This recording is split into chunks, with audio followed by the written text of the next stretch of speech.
Hello, my friend, and welcome. Tonight, we are going to slow everything down. There is nowhere you need to be, nothing you need to remember, and nothing you need to do except let your body sink into the mattress, let your shoulders loosen, let your breath grow long and even. Tonight, we are going to travel back gently into the story of a country that broke in two, and how it slowly, painfully came back together. This is the story of the American Civil War. But we are not going to rush through it like a textbook. We are going to walk through it slowly, the way you might walk through an old house at dusk, room by room, letting your eyes adjust to the dim light, letting the past speak to you in a low and steady voice. So get comfortable, pull the blanket up, let your eyelids grow heavy, and let's begin far back, long before the first cannon ever fired. Long before there were guns at Fort Sumter. Long before there were names like Lincoln and Lee and Grant and Davis known across the world, there was simply a young country trying to figure out what it was going to be. Imagine, if you will, the early years of America, a patchwork of colonies turned states, stretched along a coastline, still mostly unaware of the vastness of the continent behind it. In the north, cities were growing, and factories were beginning to hum, powered by rivers and later by steam.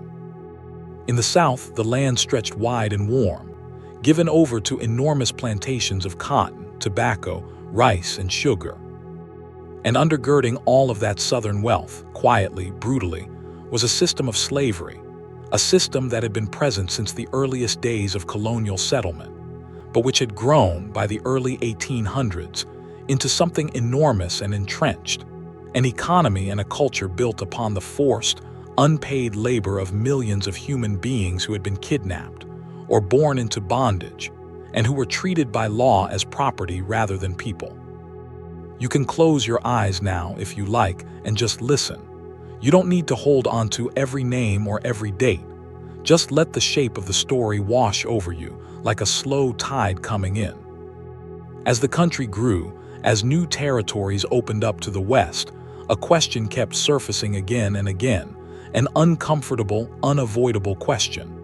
Would these new states allow slavery or would they not?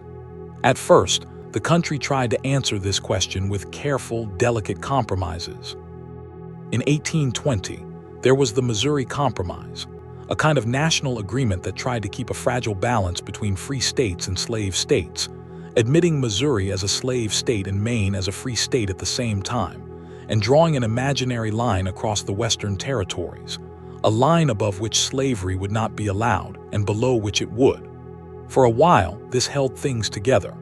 For a while, the country could tell itself that this arrangement, awkward as it was, would keep the peace. But peace built on such a foundation is never truly steady. It is a bit like balancing a very tall, very heavy piece of furniture on a rug that keeps slipping. Every few years, another tremor. Every few years, another argument in Congress, another crisis over a new territory, another moment where Northerners and Southerners looked at each other and realized how differently they saw the world and how differently they saw each other. You can feel your own breathing slow down here, in and out, like the slow rocking of a porch swing on a warm evening long ago, while the argument of the nation rumbled on in the background, distant, muffled, something happening in another room of the house. In the North, an abolitionist movement was growing, made up of people, some black and formerly enslaved themselves, some white and deeply religious, some simply moved by conscience, who believed that slavery was a moral horror that had to end immediately, completely, without compromise. Frederick Douglass, who had once been enslaved himself in Maryland and who had escaped north to freedom, became one of the most powerful voices in this movement. He wrote and spoke and traveled, describing in searing detail what slavery actually was, not as an abstract Southern institution but as lived brutality, whippings and separations, families torn apart, children sold away from mothers, human beings treated as tools. His words, calm and devastating at once, reached across the North and stirred consciences that had, until then, tried very hard not to look too closely at what was happening in the southern states. Meanwhile, in the South, slavery was defended not with silence, but with a fully constructed worldview, an entire architecture of justification, built out of economics, out of pseudoscience, out of religion twisted to serve the interests of wealthy planters. Southern leaders described their society as a special kind of civilization, one they believed was gracious and orderly, resting comfortably in their telling, upon what they insisted was a natural hierarchy. It was, of course, nothing of the kind. It was a system of terror maintained through violence, through the whip, through the law, through the constant threat of separation and death. And the millions of people held inside that system knew this better than anyone, though their voices were so often silenced, ignored, or erased from the official record. Let your mind drift now over the decades, the way mist drifts over a river at night. 1850 comes into view. The country adds new territory after its war with Mexico, vast land stretching to the Pacific, and once again the same aching question returns: slavery or freedom in these new lands? Leaders in Washington craft another compromise, the Compromise of 1850, allowing California to enter as a free state, while at the same time passing a new and much harsher Fugitive Slave Act,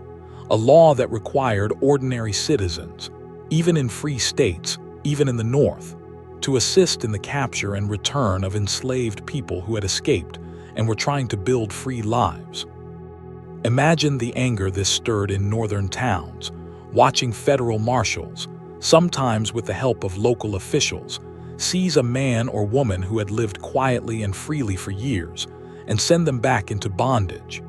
It felt, to many Northerners, like slavery reaching up out of the South and touching their own streets, their own neighbors, their own consciences. A few years later, in 1854, comes the Kansas-Nebraska Act, another attempt to solve the same unsolvable question, this time by letting the settlers of these new territories vote for themselves whether to allow slavery. It sounds, perhaps, almost reasonable put that way, but what it produced in practice was chaos and bloodshed. Pro-slavery settlers and anti-slavery settlers rushed into Kansas, each side trying to tip the scales, each side arming itself, each side willing to fight and kill for the outcome it wanted. Newspapers of the time called it Bleeding Kansas, and it was, in a very real sense, a preview, a small and terrible rehearsal for the larger war that was still several years away. You can almost hear it, can't you, if you listen closely enough? The sound of horses on dark roads, the sound of men moving in the night, the sound of a nation's arguments turning, slowly and irreversibly, into violence. Let's slow down again for a moment. Breathe in, breathe out. There is no need to hold any tension in your jaw or your hands or your feet. Just let it all go soft. In 1857, the Supreme Court of the United States handed down a decision that shocked and enraged much of the North, a case known as Dr. Scott versus Sanford. Dr. Scott was an enslaved man who had been taken by his enslaver first into a free state, and then into a free territory, before being brought back into a slave state. He sued for his freedom, arguing that his time on free soil should have made him legally free. The Supreme Court, however, ruled against him, declaring devastatingly that Black Americans, whether enslaved or free, could never be considered citizens of the United States, and therefore had no right even to bring a case to court at all. The court went further still, striking down the very idea that Congress could limit slavery in the territories, effectively saying that slavery could follow the flag anywhere in the nation's western lands. For abolitionists, this ruling felt like a slamming door, a signal that the political system itself, all the way up to its highest court, had been captured by the interests of slavery, and that quiet, gradual, legal solutions were no longer enough. And then, in 1859, comes a name that still echoes through American memory with a strange, unsettled power: John Brown. John Brown was a fiercely religious white abolitionist who had come to believe that slavery could only be ended through violent uprising. In October of that year, he led a small band of followers, black and white together, in a raid on the federal armory at Harper's Ferry in what is now West Virginia, hoping to seize weapons and spark a wider revolt of enslaved people across the South. The raid failed. Brown was captured, tried, and hanged, but his death did not quiet the fear and fury he had ignited. In the North, some hailed him as a martyr, a man willing to die for the cause of human freedom. In the South, his raid confirmed the deepest fears of Southern slaveholders, that abolitionists in the North were actively plotting armed insurrection, that their own enslaved populations might rise up against them, that their entire way of life was under existential threat. Trust between North and South, already thin and frayed, was very close to breaking entirely. Let your whole body feel heavy now, sinking into the bed, the way the country itself in 1860 was sinking toward a decision it could no longer avoid. In November of 1860, Abraham Lincoln, a lawyer from Illinois, tall and quiet and thoughtful, was elected President of the United States. Lincoln was not, at that point, calling for the immediate abolition of slavery where it already existed.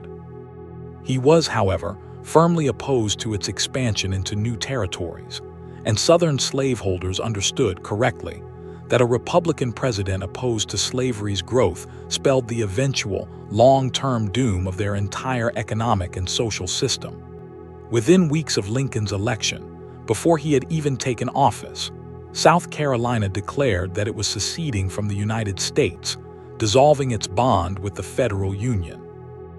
Other Southern states soon followed, one after another like dominoes falling in the dark: Mississippi, Florida, Alabama, Georgia, Louisiana, Texas. Together, these seceding states formed a new nation, which they called the Confederate States of America, and elected Jefferson Davis, a former United States Senator and Secretary of War, as their president. And so, my friend, by the early months of 1861, the United States stood at the edge of catastrophe, a nation splitting apart over the question of whether human beings could be owned as property, whether that terrible practice could be allowed to spread, and whether the Union itself, this fragile experiment in self-government, could survive its own deepest contradiction. Soldiers had not yet fired a single shot. But everyone, North and South, could feel it coming, the way you can feel a storm gathering on a hot afternoon, the air growing heavy, the light turning strange, the distant rumble of thunder rolling in from far away. Rest here for a moment. Let the weight of your body melt into the bed beneath you. We will come back soon to a small island fort in the harbor of Charleston, South Carolina, where, in the pale hours of an April morning, the waiting would finally end, and the first shots of America's bloodiest war would echo across the water. But for now, just breathe, and let this slow, unfolding history carry you gently towards sleep. Let's return now, softly, to that harbor in Charleston. Picture the water at night, dark and glassy, the lights of the city glowing faintly along the shore, and out in the middle of the harbor, a small brick fort called Fort Sumter, manned by a modest garrison of United States soldiers under Major Robert Anderson. The new Confederate government considered this fort, sitting in Confederate waters, to be an intolerable symbol of federal authority, an outpost of a government they no longer recognized. Anderson and his men, meanwhile, were slowly running out of food and supplies, cut off, waiting to see what Washington would do. President Lincoln, newly sworn in, chose to send unarmed ships carrying only food, not weapons, to resupply the fort. A careful, deliberate choice meant to avoid striking the first blow while still refusing to abandon federal property. But the Confederate government in Charleston decided it could not wait. In the very early hours of April 12, 1861, Confederate artillery, arranged around the harbor, began to fire on Fort Sumter. Imagine it now, the sky still dark, the boom of cannon rolling across the water, flashes of orange light illuminating the clouds, the fort's small garrison sheltering inside its walls as shells rained down around them for more than 30 hours. Remarkably, no one was killed in the bombardment itself, though the fort was battered and burning by the time Anderson finally agreed to surrender and evacuate his men. It was a strange, almost gentle beginning for a war that would become so devastating. But it was a beginning nonetheless, and news of the attack spread across telegraph wires within hours, reaching cities and towns, farms and villages, all across the divided nation. The reaction was immediate and overwhelming. In the North, the attack on Fort Sumter transformed public opinion overnight.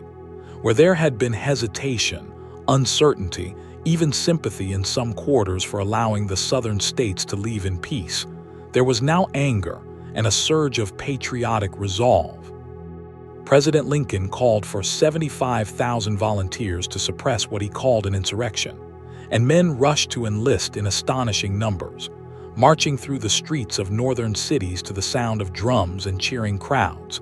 many of them believing in their youthful confidence that this would be a short war, over in a matter of months, perhaps even weeks. In the South, the bombardment of Sumter, followed by Lincoln's call for troops, pushed several more states off the fence they had been sitting on. Virginia, Arkansas, Tennessee, and North Carolina, which had hesitated to leave the Union even after the Deep South states seceded, now joined the Confederacy, unwilling to send their own sons to fight against fellow Southern states. This brought the Confederacy's total to 11 states, a substantial and defiant new nation, with its capital eventually settling in Richmond, Virginia,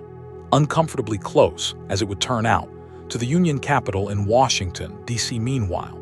a handful of slave-holding border states, Maryland, Kentucky, Missouri, and Delaware, remained, however uneasily, within the Union, each of them containing deep and sometimes violent divisions between Confederate and Union sympathizers. Let your breathing slow again here, in this quiet gap before the fighting truly begins in earnest. Picture the map of the country as it stood in the late spring of 1861,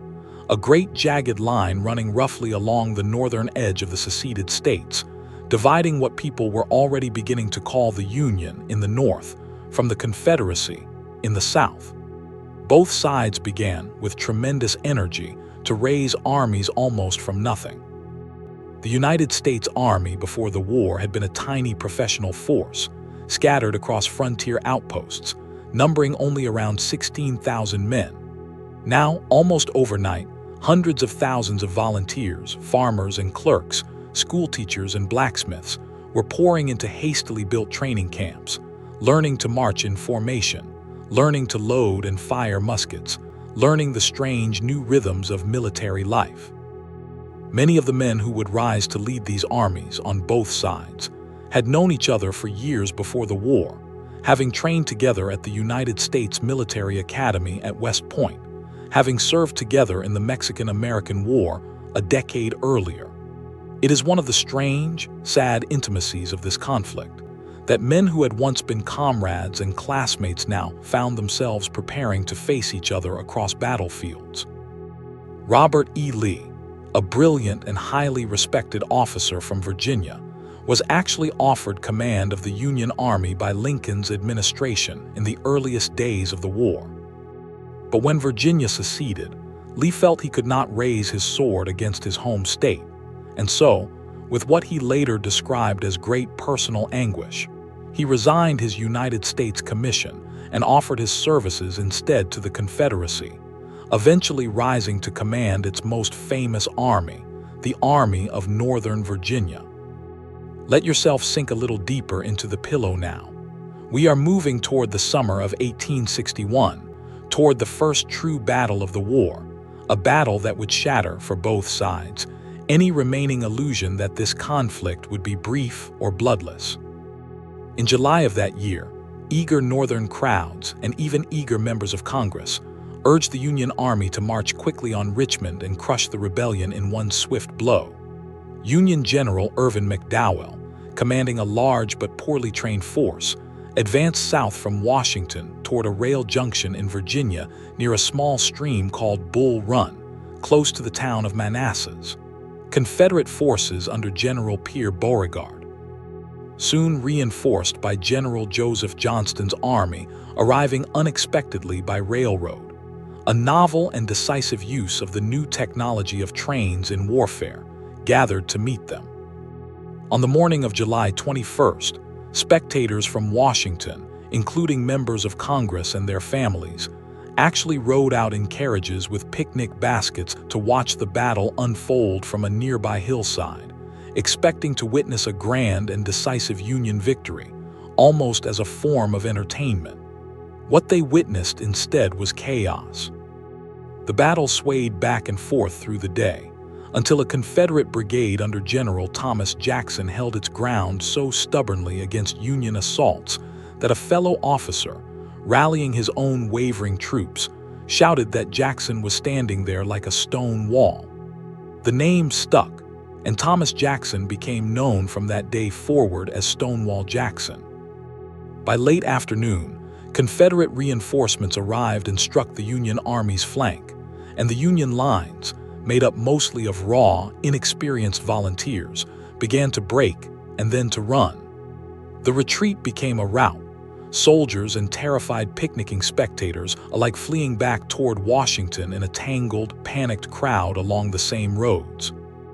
The First Battle of Bull Run, or First Manassas as it was known in the South, shocked both sides into a grim new understanding. This would not be a short war. This would not be settled in a single afternoon. Both governments now understood that they were building not just armies, but institutions of sustained, industrial-scale warfare, and both began preparing for a much longer and much bloodier struggle than almost anyone had imagined back in the hopeful, naive spring of 1861. Rest now for just a moment in the quiet after that first storm of battle. Feel your body sinking further into stillness. There is a long road ahead of us tonight, through many more battles and many more names, but there is no need to hurry.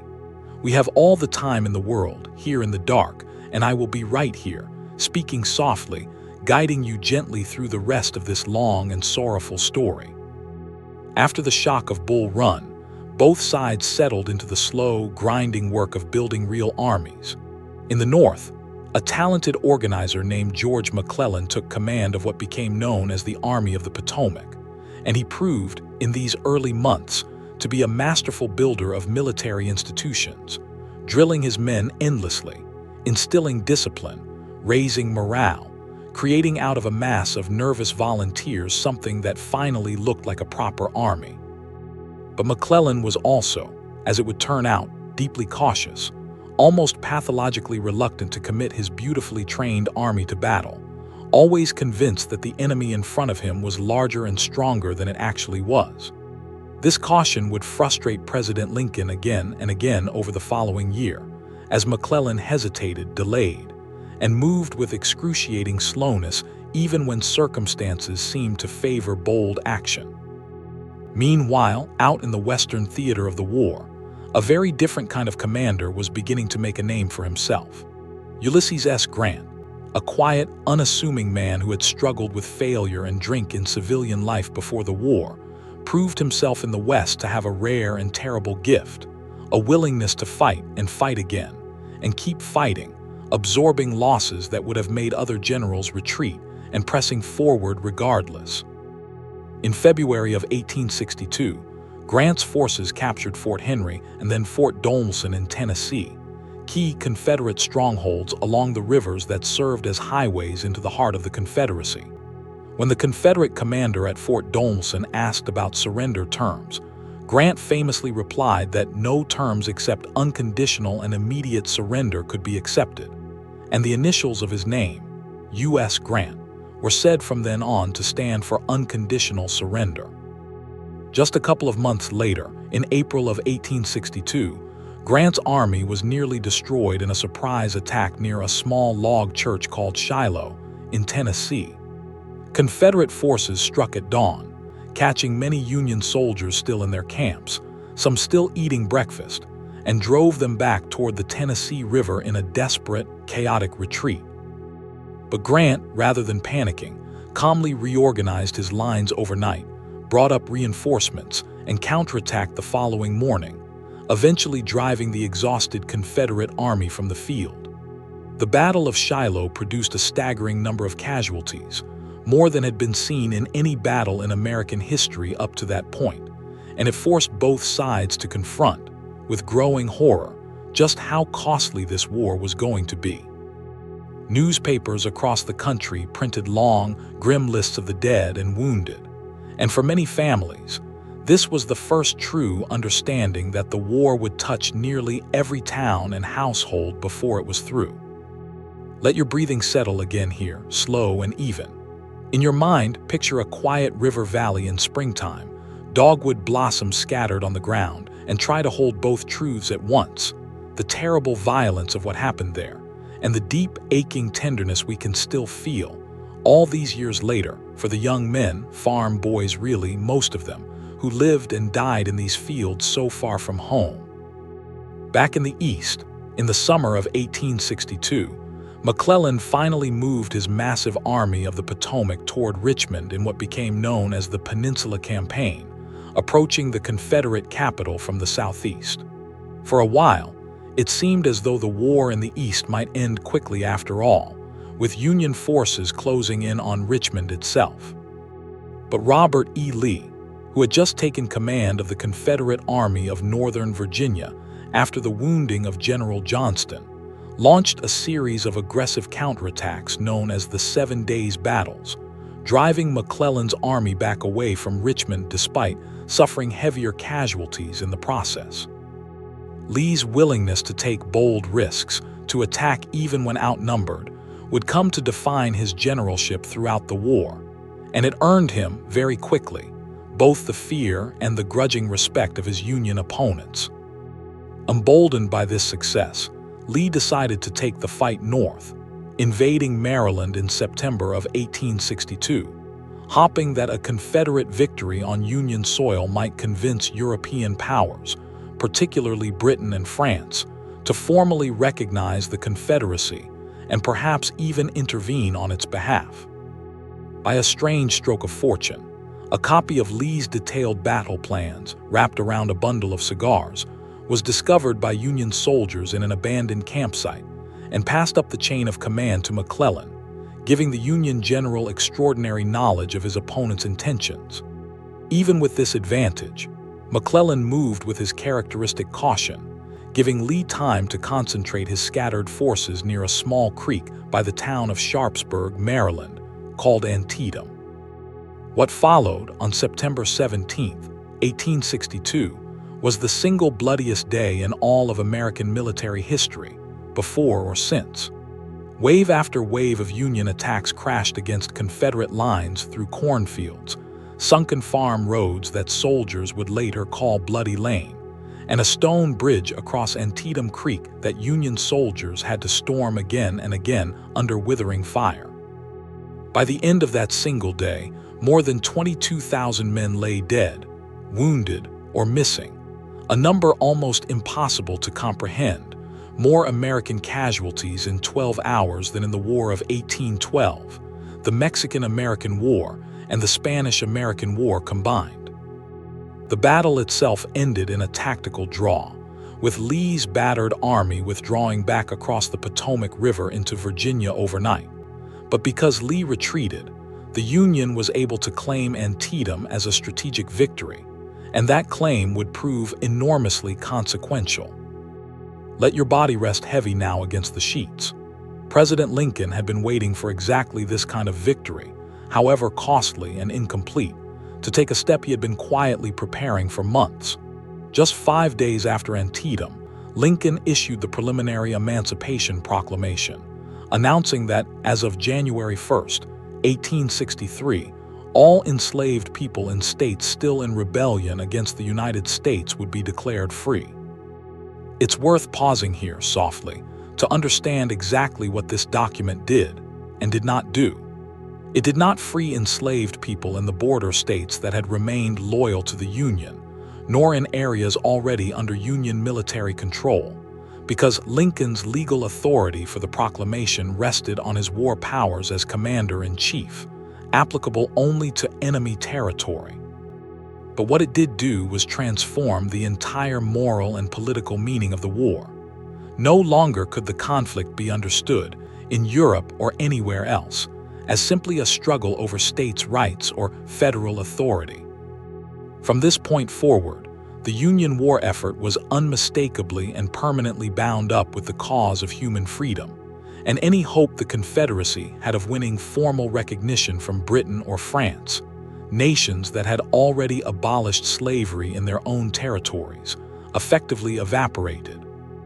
The Emancipation Proclamation also opened the door for something else profoundly important: the formal enlistment of black soldiers into the United States Army. Nearly 200,000 black men, many of them formerly enslaved, would ultimately serve in the Union Army and Navy before the war's end,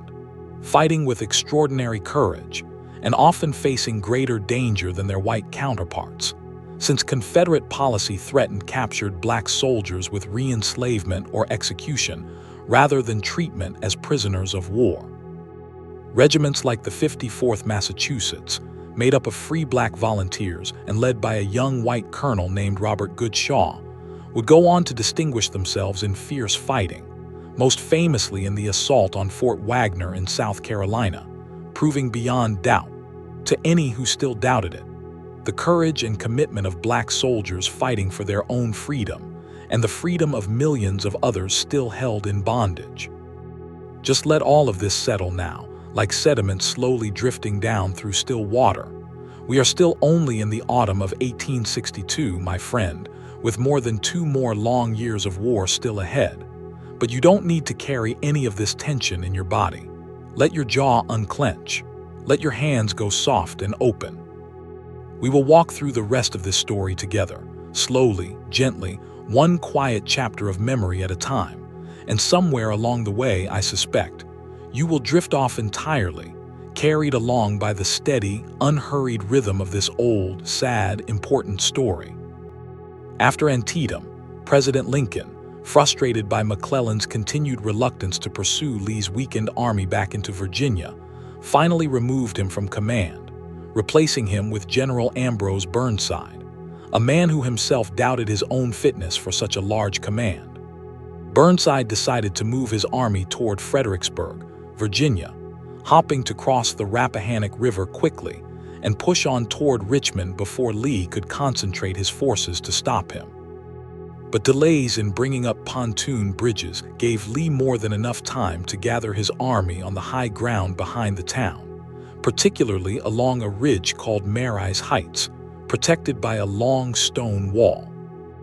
In December of 1862, Burnside ordered wave after wave of Union soldiers to charge directly across open ground toward that stone wall,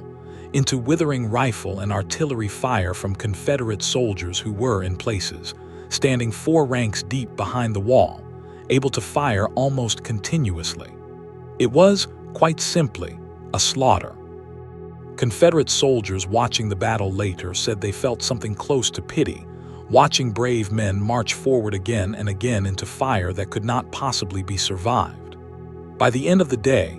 Union casualties numbered well over 12,000, for essentially no gain at all, and Fredericksburg became, for many in the North, a symbol of tragic, wasteful military leadership. Let your shoulders drop again, here in the quiet of your own room, so very far away from that terrible hillside. Winter settled over the armies, and both sides paused, exhausted, to rest and refit before the fighting resumed again in the spring. In the spring of 1863, a new Union commander, Joseph Hooker, tried once more to outmaneuver Lee, moving his army across the Rappahannock and Rapidan rivers to try to catch the Confederates in a pincer near a crossroads called Chancellorsville, in a dense, tangled forest known locally as the Wilderness. For a few days, it seemed as though Hooker's bold maneuver might work. But Lee, in one of the most audacious decisions of his career, chose to split his already outnumbered army, sending Stonewall Jackson on a long, hidden march around the Union Army's exposed flank. In the early evening of May 2nd, Jackson's men burst out of the woods and struck the unsuspecting Union soldiers from the side and rear, sending them fleeing in confusion through the darkening forest. Chancellorsville became one of Lee's greatest tactical triumphs, but it came at a devastating cost. That same night, riding ahead of his own lines to scout the situation, Stonewall Jackson was accidentally shot by his own nervous soldiers in the darkness, mistaking him and his staff for Union cavalry. His arm was amputated in an effort to save his life, and for a few days it seemed he might recover. But pneumonia set in, and on May 10, 1863, Stonewall Jackson died, with Lee reportedly saying when he heard the news that Jackson had lost his left arm, but that he himself had lost his right. It was a blow from which the Army of Northern Virginia, and Lee personally, would never fully recover, the loss of one of the most gifted and aggressive commanders either side would produce during the entire war. Rest here for just a moment and picture, if you can, the quiet of a Virginia farmhouse in springtime, dogwoods blooming white against the dark woods, and somewhere inside, a general lying still, his life slipping quietly away, while outside the war that would eventually claim so many others rolled on, indifferent, toward its next terrible chapter. Emboldened once again by victory, Lee decided, in June of 1863, to invade the North for a second time, marching his army up through the Shenandoah Valley and into Pennsylvania, hoping that a major victory on Northern soil might finally break the Union's political will to continue the war, and might once more raise the possibility of European recognition for the Confederacy. The Union Army, now commanded by yet another new general, George Meade, who had taken command only days earlier, moved to intercept him, and the two great armies collided almost by accident at a small crossroads town called Gettysburg. What followed, over 3 long days at the start of July 1863, became the largest and most consequential battle ever fought on the North American continent. On the first day, Confederate forces pushed Union defenders back through the town itself, but Union troops managed to rally on the high ground just south of town, a line of hills and ridges including Cemetery Hill and Culp's Hill. On the second day, Lee launched furious assaults against both ends of this Union line, fighting swirling through places that would become forever famous in American memory: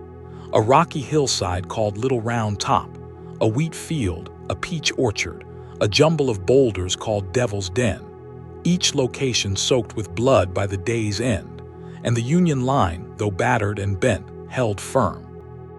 On the third day, July 3rd, Lee made the fateful decision to attack the center of the Union line directly, across nearly a mile of open field, in what would become known as Pickett's Charge, named for one of the divisional commanders involved. Almost 13,000 Confederate soldiers marched forward in beautiful, terrible formation, flags snapping in the summer air, directly into a storm of Union artillery and rifle fire. A small number reached the Union lines at a spot that would later be called the high water mark of the Confederacy, but they could not hold their gains, and the charge collapsed with staggering casualties. Lee, watching his shattered army streaming back across the field, reportedly rode out to meet the survivors and told them, simply and heavily, that this failure was all his fault. Gettysburg cost both armies more than 50,000 casualties combined across those 3 days, the single bloodiest battle of the entire war. Lee's army retreated back into Virginia, and although the war would continue for nearly 2 more grinding years, many historians consider Gettysburg to be the turning point after which Confederate victory became, however the fighting continued, an increasingly distant hope. Let everything in your body soften now, heavier and heavier, sinking down into rest. By a strange and powerful coincidence, on the very same days that Lee's army was being broken at Gettysburg, far to the west, another crucial Confederate stronghold was falling as well. General Grant had spent months laying siege to the city of Vicksburg, Mississippi, perched on high bluffs above a bend in the Mississippi River, the last major Confederate position blocking full Union control of that vital waterway. After a long, grueling siege, during which the city's civilians were reduced to living in caves dug into hillsides to escape constant shelling, and to eating mule meat and rats to survive, the Confederate garrison at Vicksburg finally surrendered on July 4, 1863, the day after Gettysburg's terrible climax. With Vicksburg's fall, the Union gained complete control of the Mississippi River, cutting the Confederacy cleanly in two, separating Texas, Arkansas, and much of Louisiana from the rest of the rebellion. So you see, my friend, in that single extraordinary week in the summer of 1863, the entire momentum of the war shifted, quietly but unmistakably, away from the Confederacy and toward the Union. There was still so much fighting left to come, so much suffering still ahead for both sides, but the long, slow arc of the war had bent, finally, in a new direction. Let your breathing follow that same long, slow arc now, in and out, unhurried, patient, carrying you further and further towards sleep, even as our story continues quietly on. While armies clashed on distant fields, the war was also being lived, quietly and painfully, in homes and towns far from any battlefield. In the North, factories ran day and night producing rifles, uniforms, wagons, and railroad iron, and the war accelerated an industrial transformation that was already beginning to reshape the country. Women took on enormous new responsibilities, running farms and businesses while husbands and sons were away, working in factories, organizing relief societies that gathered bandages and food for soldiers, and serving as nurses in crowded, often filthy military hospitals, where a woman named Clara Barton became so renowned for her tireless work on and near the battlefields that she would later go on to found the American Red Cross. In the South, the war brought severe shortages of food, cloth, and medicine, worsened by the Union naval blockade that slowly strangled Confederate trade with the outside world. And by 1863, hungry crowds of women in cities like Richmond were rioting in the streets, demanding bread. And all across the South, within the plantations themselves, something profound and quiet was happening.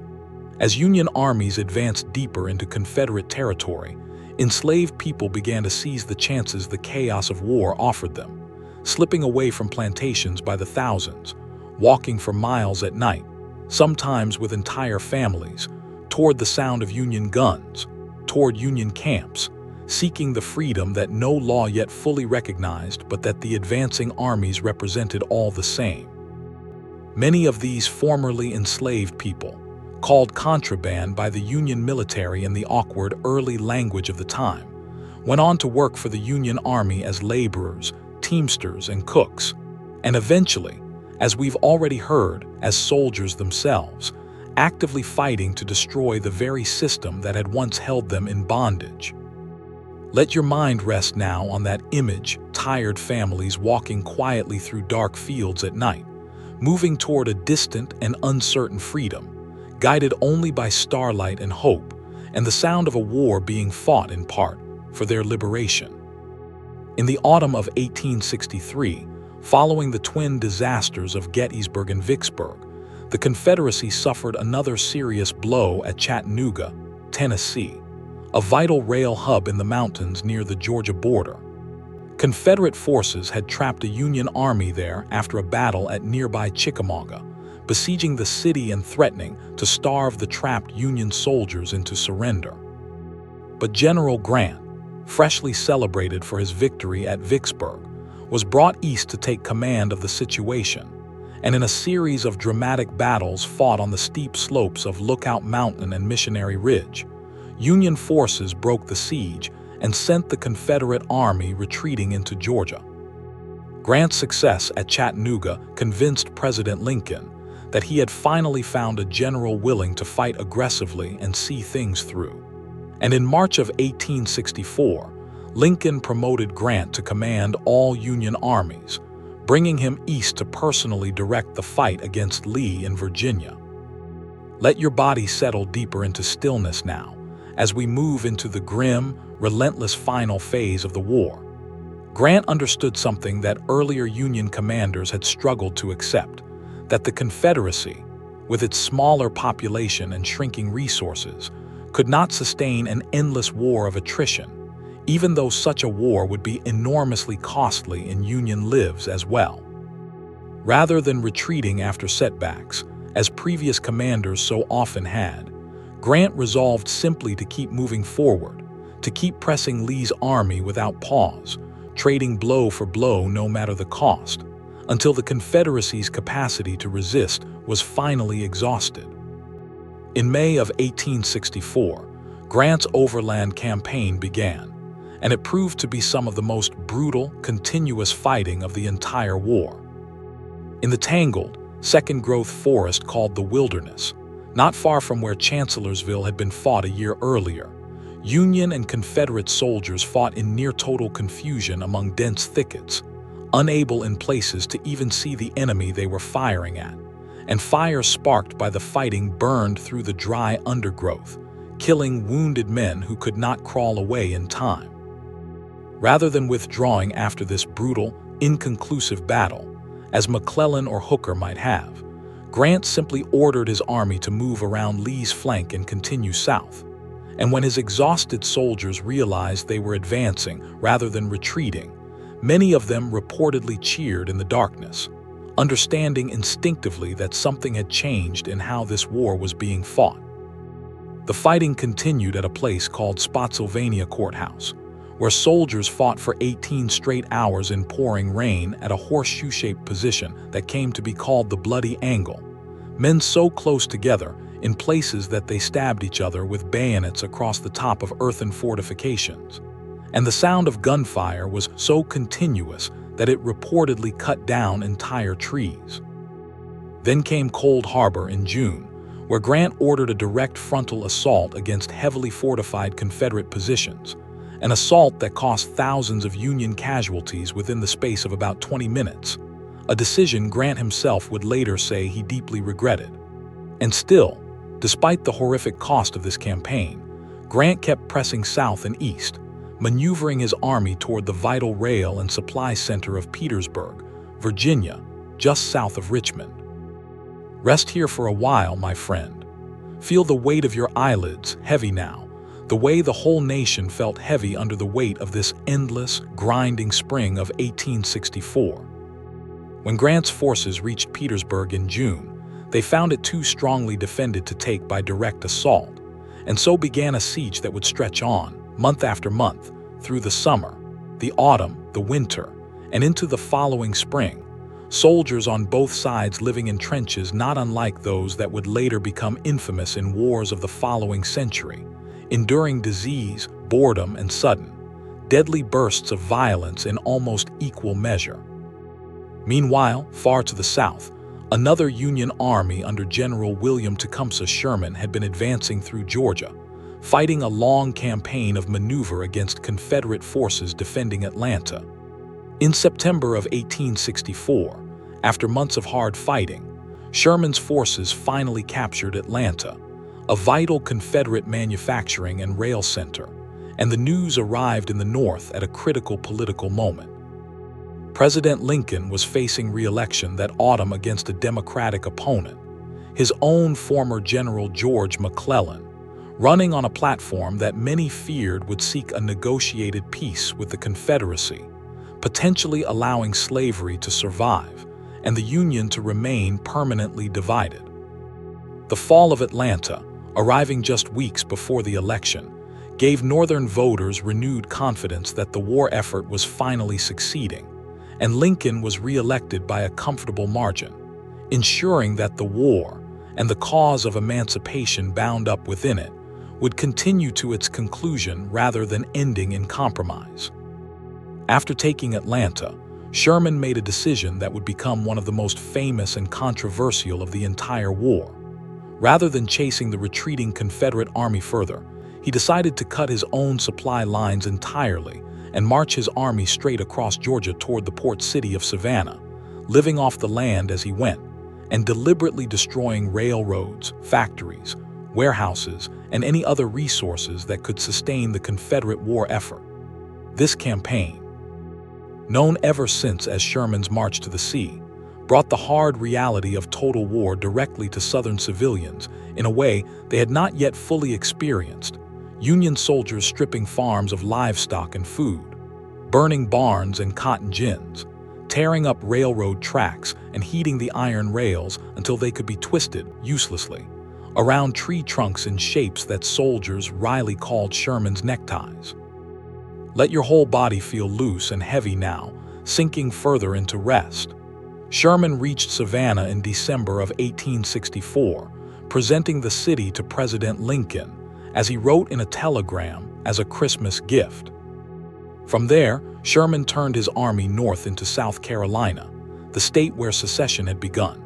and his soldiers, many of whom felt a particular anger towards South Carolina as the origin of the entire rebellion, burned an even wider swath of destruction through that state than they had through Georgia, including much of the state capital, Columbia, which burned in a fire whose exact cause remains disputed by historians to this day.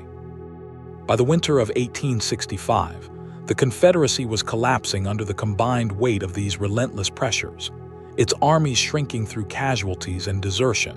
its economy in ruins, its currency worth almost nothing, its cities and railroads increasingly reduced to rubble. And in Virginia, outside Petersburg, Grant's siege was finally, slowly, strangling the life out of Lee's once formidable army of Northern Virginia. Let your breathing grow slower and slower now, my friend, as we approach, at long last, the final chapter of this long and terrible war. In early April of 1865, after nearly 10 months of siege, Grant's forces finally broke through the Confederate defenses at Petersburg, forcing Lee to abandon both Petersburg and Richmond, the Confederate capital, in a single desperate night. Confederate government officials fled the city by train, carrying what records and treasury gold they could, while retreating soldiers set fire to warehouses and bridges behind them, and much of Richmond burned through the night as Union troops, including many black regiments,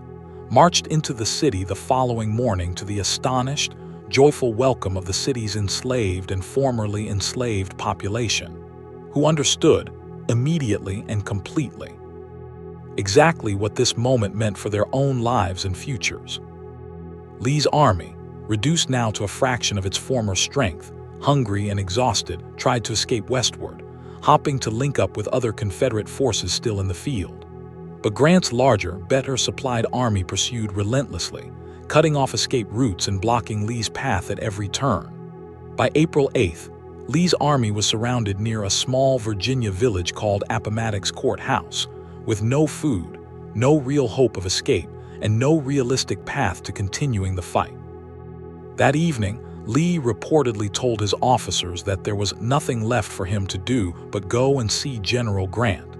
adding, with quiet dignity, that he would rather die 1,000 deaths than face such a meeting, yet he understood it was the only responsible choice left to him.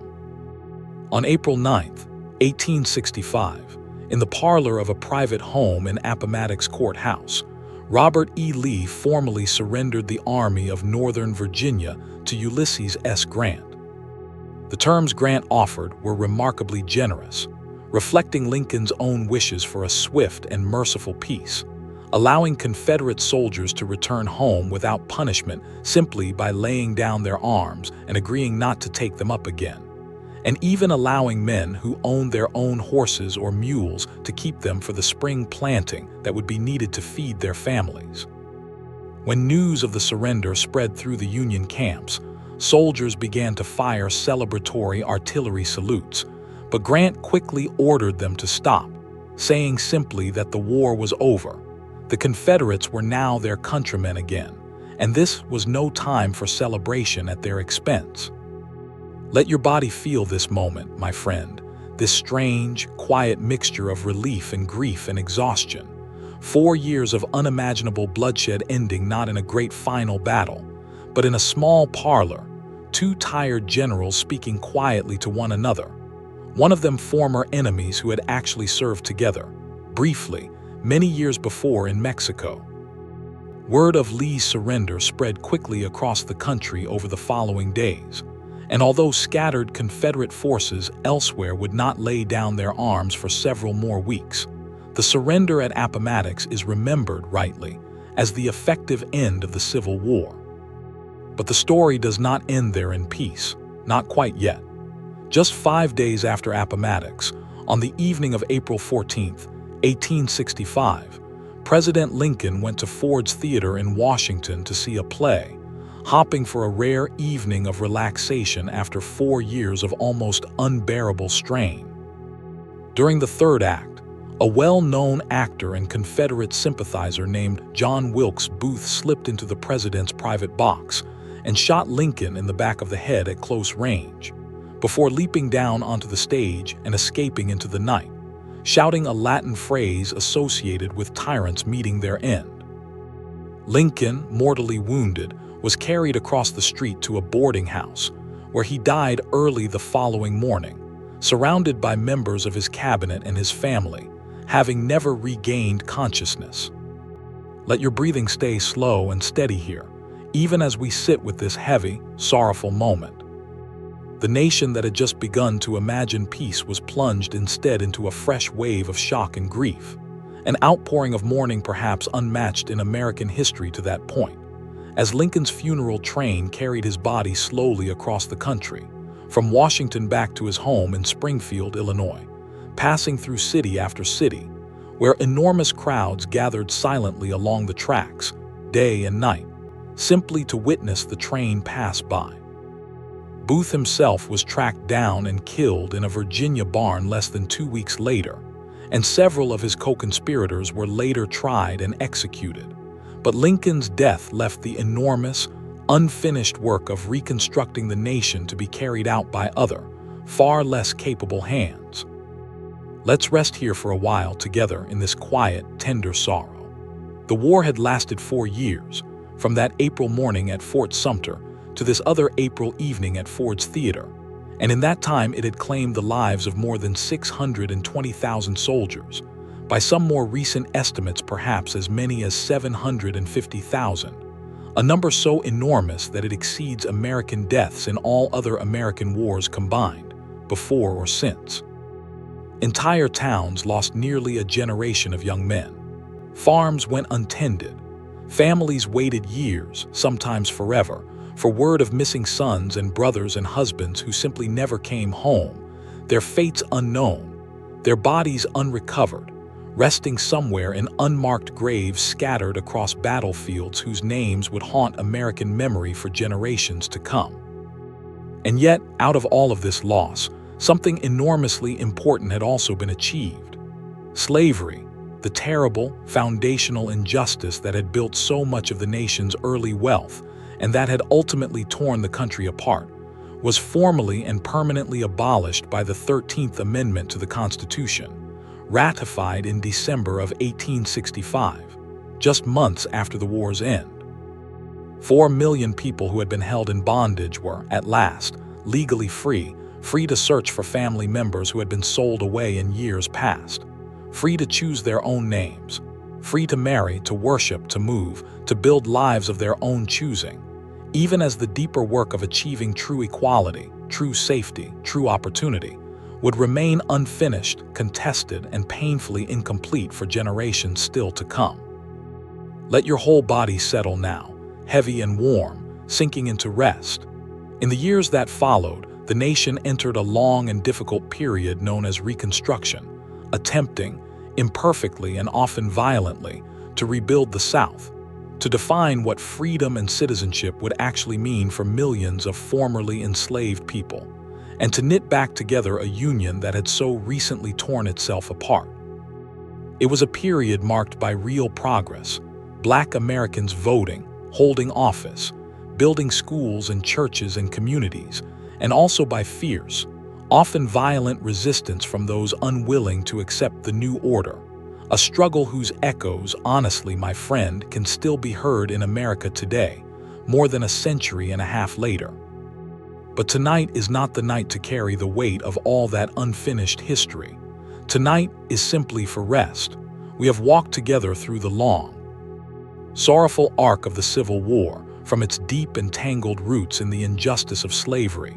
through the desperate political compromises that only delayed the reckoning, through 4 years of the bloodiest fighting the continent had ever seen, to that quiet parlor at Appomattox, and finally to a nation forever changed, its wounds still healing, even now.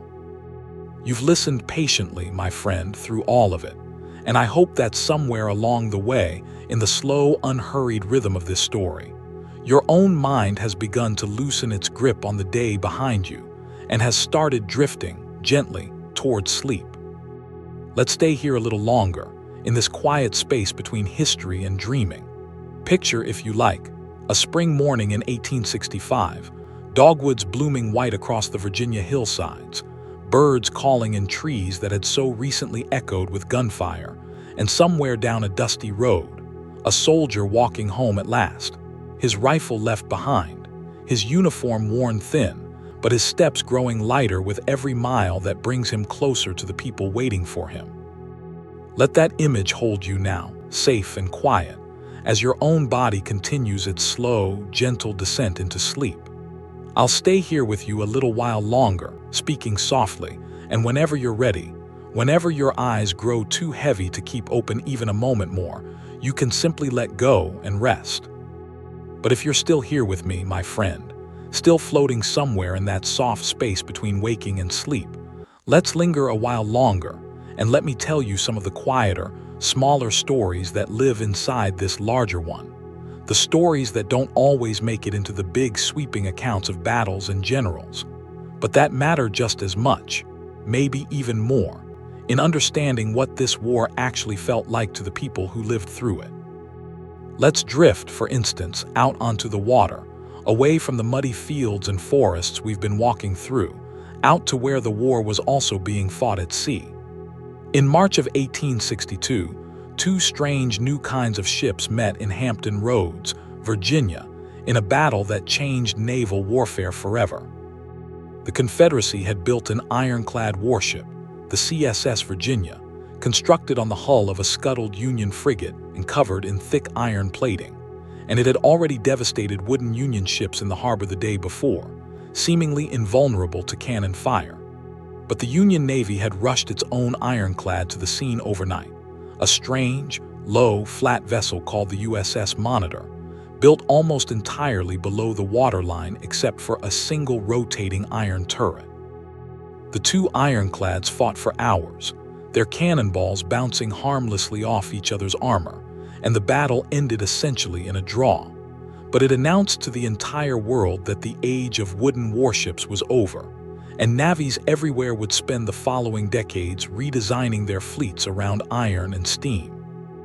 Let your mind rest on the strange, groaning sound of iron striking iron, echoing across calm water, and then let it drift onward, inland again, to the quiet, grim subject of how soldiers actually lived, day to day in this war.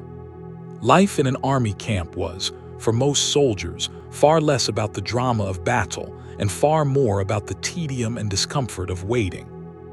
Soldiers spent long stretches of time drilling in dusty or muddy fields, cleaning equipment, cooking simple meals of hardtack, a dense, nearly indestructible cracker and salted pork, and writing letters home by candlelight, letters that we can still read today in archives and museums, filled with homesickness, humor, worry, and again, a longing simply to see their families once more. Disease, more than bullets, was the great killer of this war. For every soldier who died in battle, roughly 2 died of disease, dysentery, typhoid, measles, and pneumonia, sweeping through crowded, unsanitary camps where young men from isolated rural areas, who had never been exposed to common childhood illnesses in crowded conditions, fell ill in devastating numbers. Medical understanding of infection was still primitive, and battlefield surgery, especially amputation, which was often the only option for a shattered limb, was performed without anesthesia in the war's earliest days. And even later, when chloroform and ether became more available, still without any real understanding of antiseptic technique, meaning that infection killed as many soldiers after surgery as the original wounds might have. Let your own body feel, by contrast, how safe and warm and comfortable you are right now, tucked into your own bed in your own time with none of these dangers anywhere near you. Just let that safety sink in, layer by layer, as we continue. Perhaps nowhere was the suffering of ordinary soldiers more concentrated than in the prisoner of war camps that both sides operated,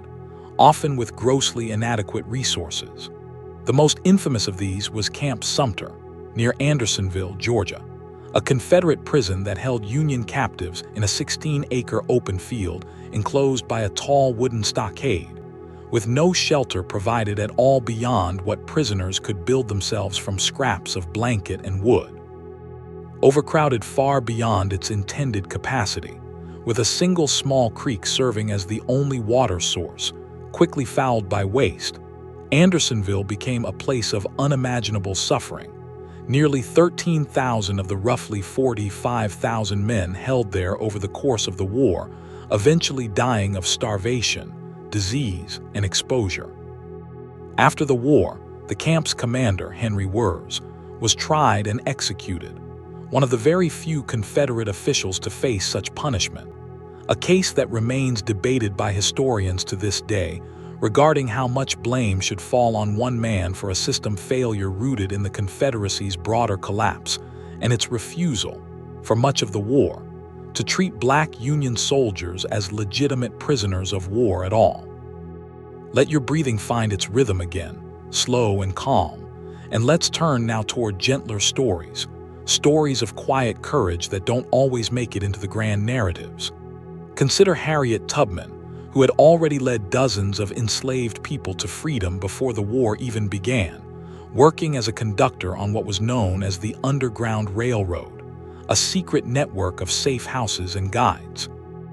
During the war itself, Tubman served the Union Army as a scout, a nurse, and even, remarkably, as the leader of an armed military raid, guiding Union gunboats along the Combahee River in South Carolina in a raid that freed more than 700 enslaved people in a single night, making her, quite likely, the first woman in American history to plan and lead a military operation of that kind.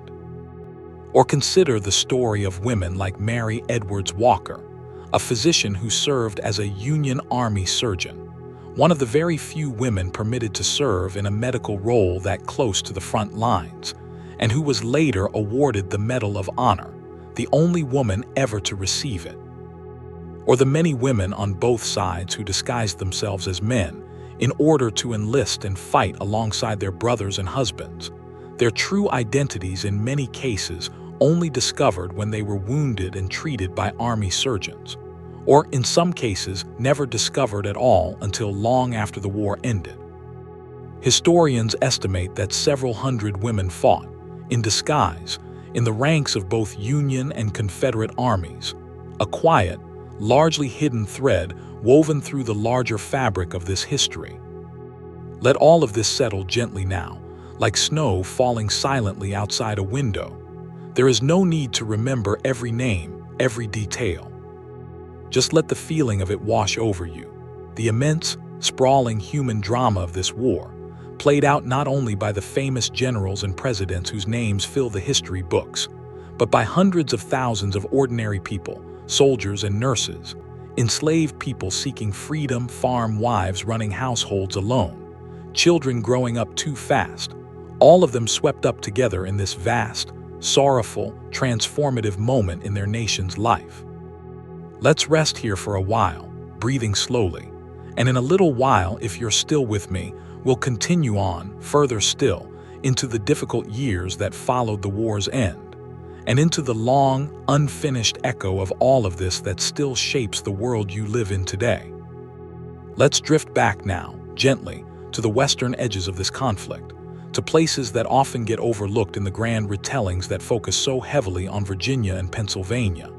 Far out along the Mississippi and Missouri borderlands, a bitter, chaotic guerrilla war raged for most of the conflict, neighbor against neighbor, without the clear lines of uniformed armies that defined the fighting further east. In Missouri, a border state that never seceded but that contained deep and violent divisions, pro-Confederate raiders like William Quantrill led brutal guerrilla bands that struck at Union-sympathizing towns, most infamously in the Lawrence Massacre of 1863, in which Quantrill's raiders killed more than 150 men and boys in the Kansas town of Lawrence, burning much of the town to the ground in retaliation for earlier Union actions against Confederate sympathizing families. This was a different kind of war entirely from the grand set-piece battles at Gettysburg or Antietam, an intimate, terrifying kind of violence between people who had once been neighbors, and its scars lingered in that region for generations afterward. Farther west still, in the Indian Territory that would one day become Oklahoma, Native American nations found themselves drawn into a war that was not truly their own. Some tribal leaders siding with the Confederacy, hoping for better treatment than they had received from the federal government, others remaining loyal to the Union. And these divided loyalties often split individual nations into their own internal civil wars layered on top of the larger national conflict. Stand Watie, a leader of the Cherokee Nation who sided with the Confederacy, would eventually become the last Confederate general to surrender, laying down his arms more than 2 months after Lee had already done so at Appomattox, a quiet reminder that this war's true ending rippled outward unevenly, in different places, at different times, long after the famous surrender in that Virginia parlor. Let your breathing settle again, slow and easy, as we turn now toward the difficult, complicated years that followed the war, the period historians call Reconstruction. Imagine the South in the summer of 1865, a landscape physically devastated in many places, railroads torn up, bridges burned, plantations abandoned or in ruins, a labor and economic system built on slavery suddenly and permanently gone, leaving behind enormous uncertainty about how the region's economy and its society would function going forward. 4 million formerly enslaved people faced this moment with almost nothing: no land, no money, often no formal education, since teaching enslaved people to read had been illegal across most of the South, but with an immense hunger for the rights and dignities that freedom was supposed to bring. In the first months after the war, under President Andrew Johnson, who had succeeded Lincoln after the assassination, Southern states moved quickly to pass what became known as Black Codes, laws that, while technically acknowledging the end of slavery, tried to recreate as much of its practical control over Black labor and Black lives as possible, restricting where Black citizens could work, limiting their right to own property or move freely, and in some cases, allowing local authorities to arrest Black people for vague charges like vagrancy, and then force them into labor arrangements that looked disturbingly similar to the system that had supposedly just ended. This provoked outrage among Republicans in Congress, who felt that Johnson was allowing the fruits of Union victory to slip away, and it led, over the following years, to a period known as Radical Reconstruction, in which Congress, often overriding Johnson's own vetoes, took a much more assertive role in remaking Southern society. During this period, the 14th Amendment to the Constitution was ratified, guaranteeing citizenship and equal protection under the law to all persons born in the United States, including formerly enslaved people, directly overturning the terrible Dr. Scott decision from before the war. Soon after came the 15th Amendment, prohibiting states from denying the right to vote on the basis of race. For a brief, remarkable period, Black men across the South registered to vote in enormous numbers, and Black citizens were elected to state legislatures, to Congress, even in a small number of cases, to the United States Senate, most notably Hiram Revels and Blanche Bruce, both representing Mississippi, the first Black Americans ever to serve in that body. Schools for formerly enslaved children and adults sprang up across the South, many of them established with the help of Northern missionary societies and the Federal Freedmen's Bureau, an agency created to help newly freed people navigate the transition from slavery to freedom, providing food, medical care, legal assistance, and education where it could. Let your body feel heavy again now, resting into the mattress, because this hopeful chapter, like so much of this story, did not end simply or happily. Reconstruction provoked fierce, often violent resistance from many white Southerners unwilling to accept this new social order. The Ku Klux Klan, founded in Tennessee in the years just after the war, spread terror through nighttime raids, whippings, and murders aimed at intimidating Black citizens and their white allies away from voting, from political organizing, from simply asserting the rights they had so recently gained. Federal troops, stationed across the South to help enforce the new constitutional amendments and protect black citizens' rights, gradually grew fewer and less effective as Northern political will for continued intervention slowly faded, worn down by years of effort, changing political priorities, and frankly, a resurgence of the same racial prejudices in the North that had never fully disappeared even among many who had supported the Union cause. In 1877, a deeply contested and controversial presidential election was resolved through a political bargain, later known as the Compromise of 1877, in which Republican Rutherford B. Hayes was awarded the presidency in exchange for agreeing to withdraw the last federal troops from the South. This effectively ended Reconstruction, and in the years and decades that followed, Southern states moved with grim determination to strip away the rights that black citizens had only recently gained, passing so-called Jim Crow laws that enforced strict racial segregation in nearly every aspect of public life, and finding countless ways, through poll taxes, literacy tests, and outright violence and intimidation, to prevent black citizens from voting at all. Despite the plain guarantees of the 15th Amendment,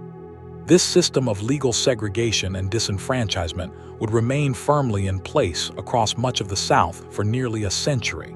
not meaningfully dismantled until the civil rights movement of the 1950s and 1960s, a movement that, in its own way, can be understood as a continuation, 100 years later, of the very same struggle for genuine freedom and equality that the Civil War had left unfinished. Let your breathing slow again, deep and unhurried. This is a heavy part of the story, my friend, and it's all right to simply let it settle in you without trying to resolve or fix any of it tonight. History doesn't always offer tidy endings, and this particular story, the story of America's long struggle with race and freedom and belonging, is one that is still, in many real ways, being written even now in your own time by people trying, as people always have, to make their country live up to its own best ideals. Let's rest here a while, and then, if your eyes are still open, let's drift back once more, gently into the lives of some of the people who shaped this story, because understanding them a little more deeply can help this whole sprawling history feel more human, more real, less like a list of dates and more like the tangled, complicated lives it actually was. Consider Abraham Lincoln himself, a man who had grown up in genuine poverty on the frontier, largely self-educated, reading borrowed books by firelight, working as a rail splitter and a store clerk before eventually becoming a lawyer and a politician in Illinois. Those who knew him described a man prone to deep melancholy, what people at the time called melancholy or low spirits, someone who carried a profound sadness with him for much of his life, and yet who was also famous for his humor, his gift for storytelling, his ability to diffuse tense political moments with a well-timed joke or folksy anecdote. As president, Lincoln bore the weight of this war with an intensity that visibly aged him. Photographs from the beginning of his presidency compared to photographs from just 4 years later showing a man who seemed to have aged 20 years in that short span, his face deeply lined, his eyes heavy with an exhaustion that went far beyond simple tiredness. He lost his own young son, Willie, to illness in the White House in the middle of the war,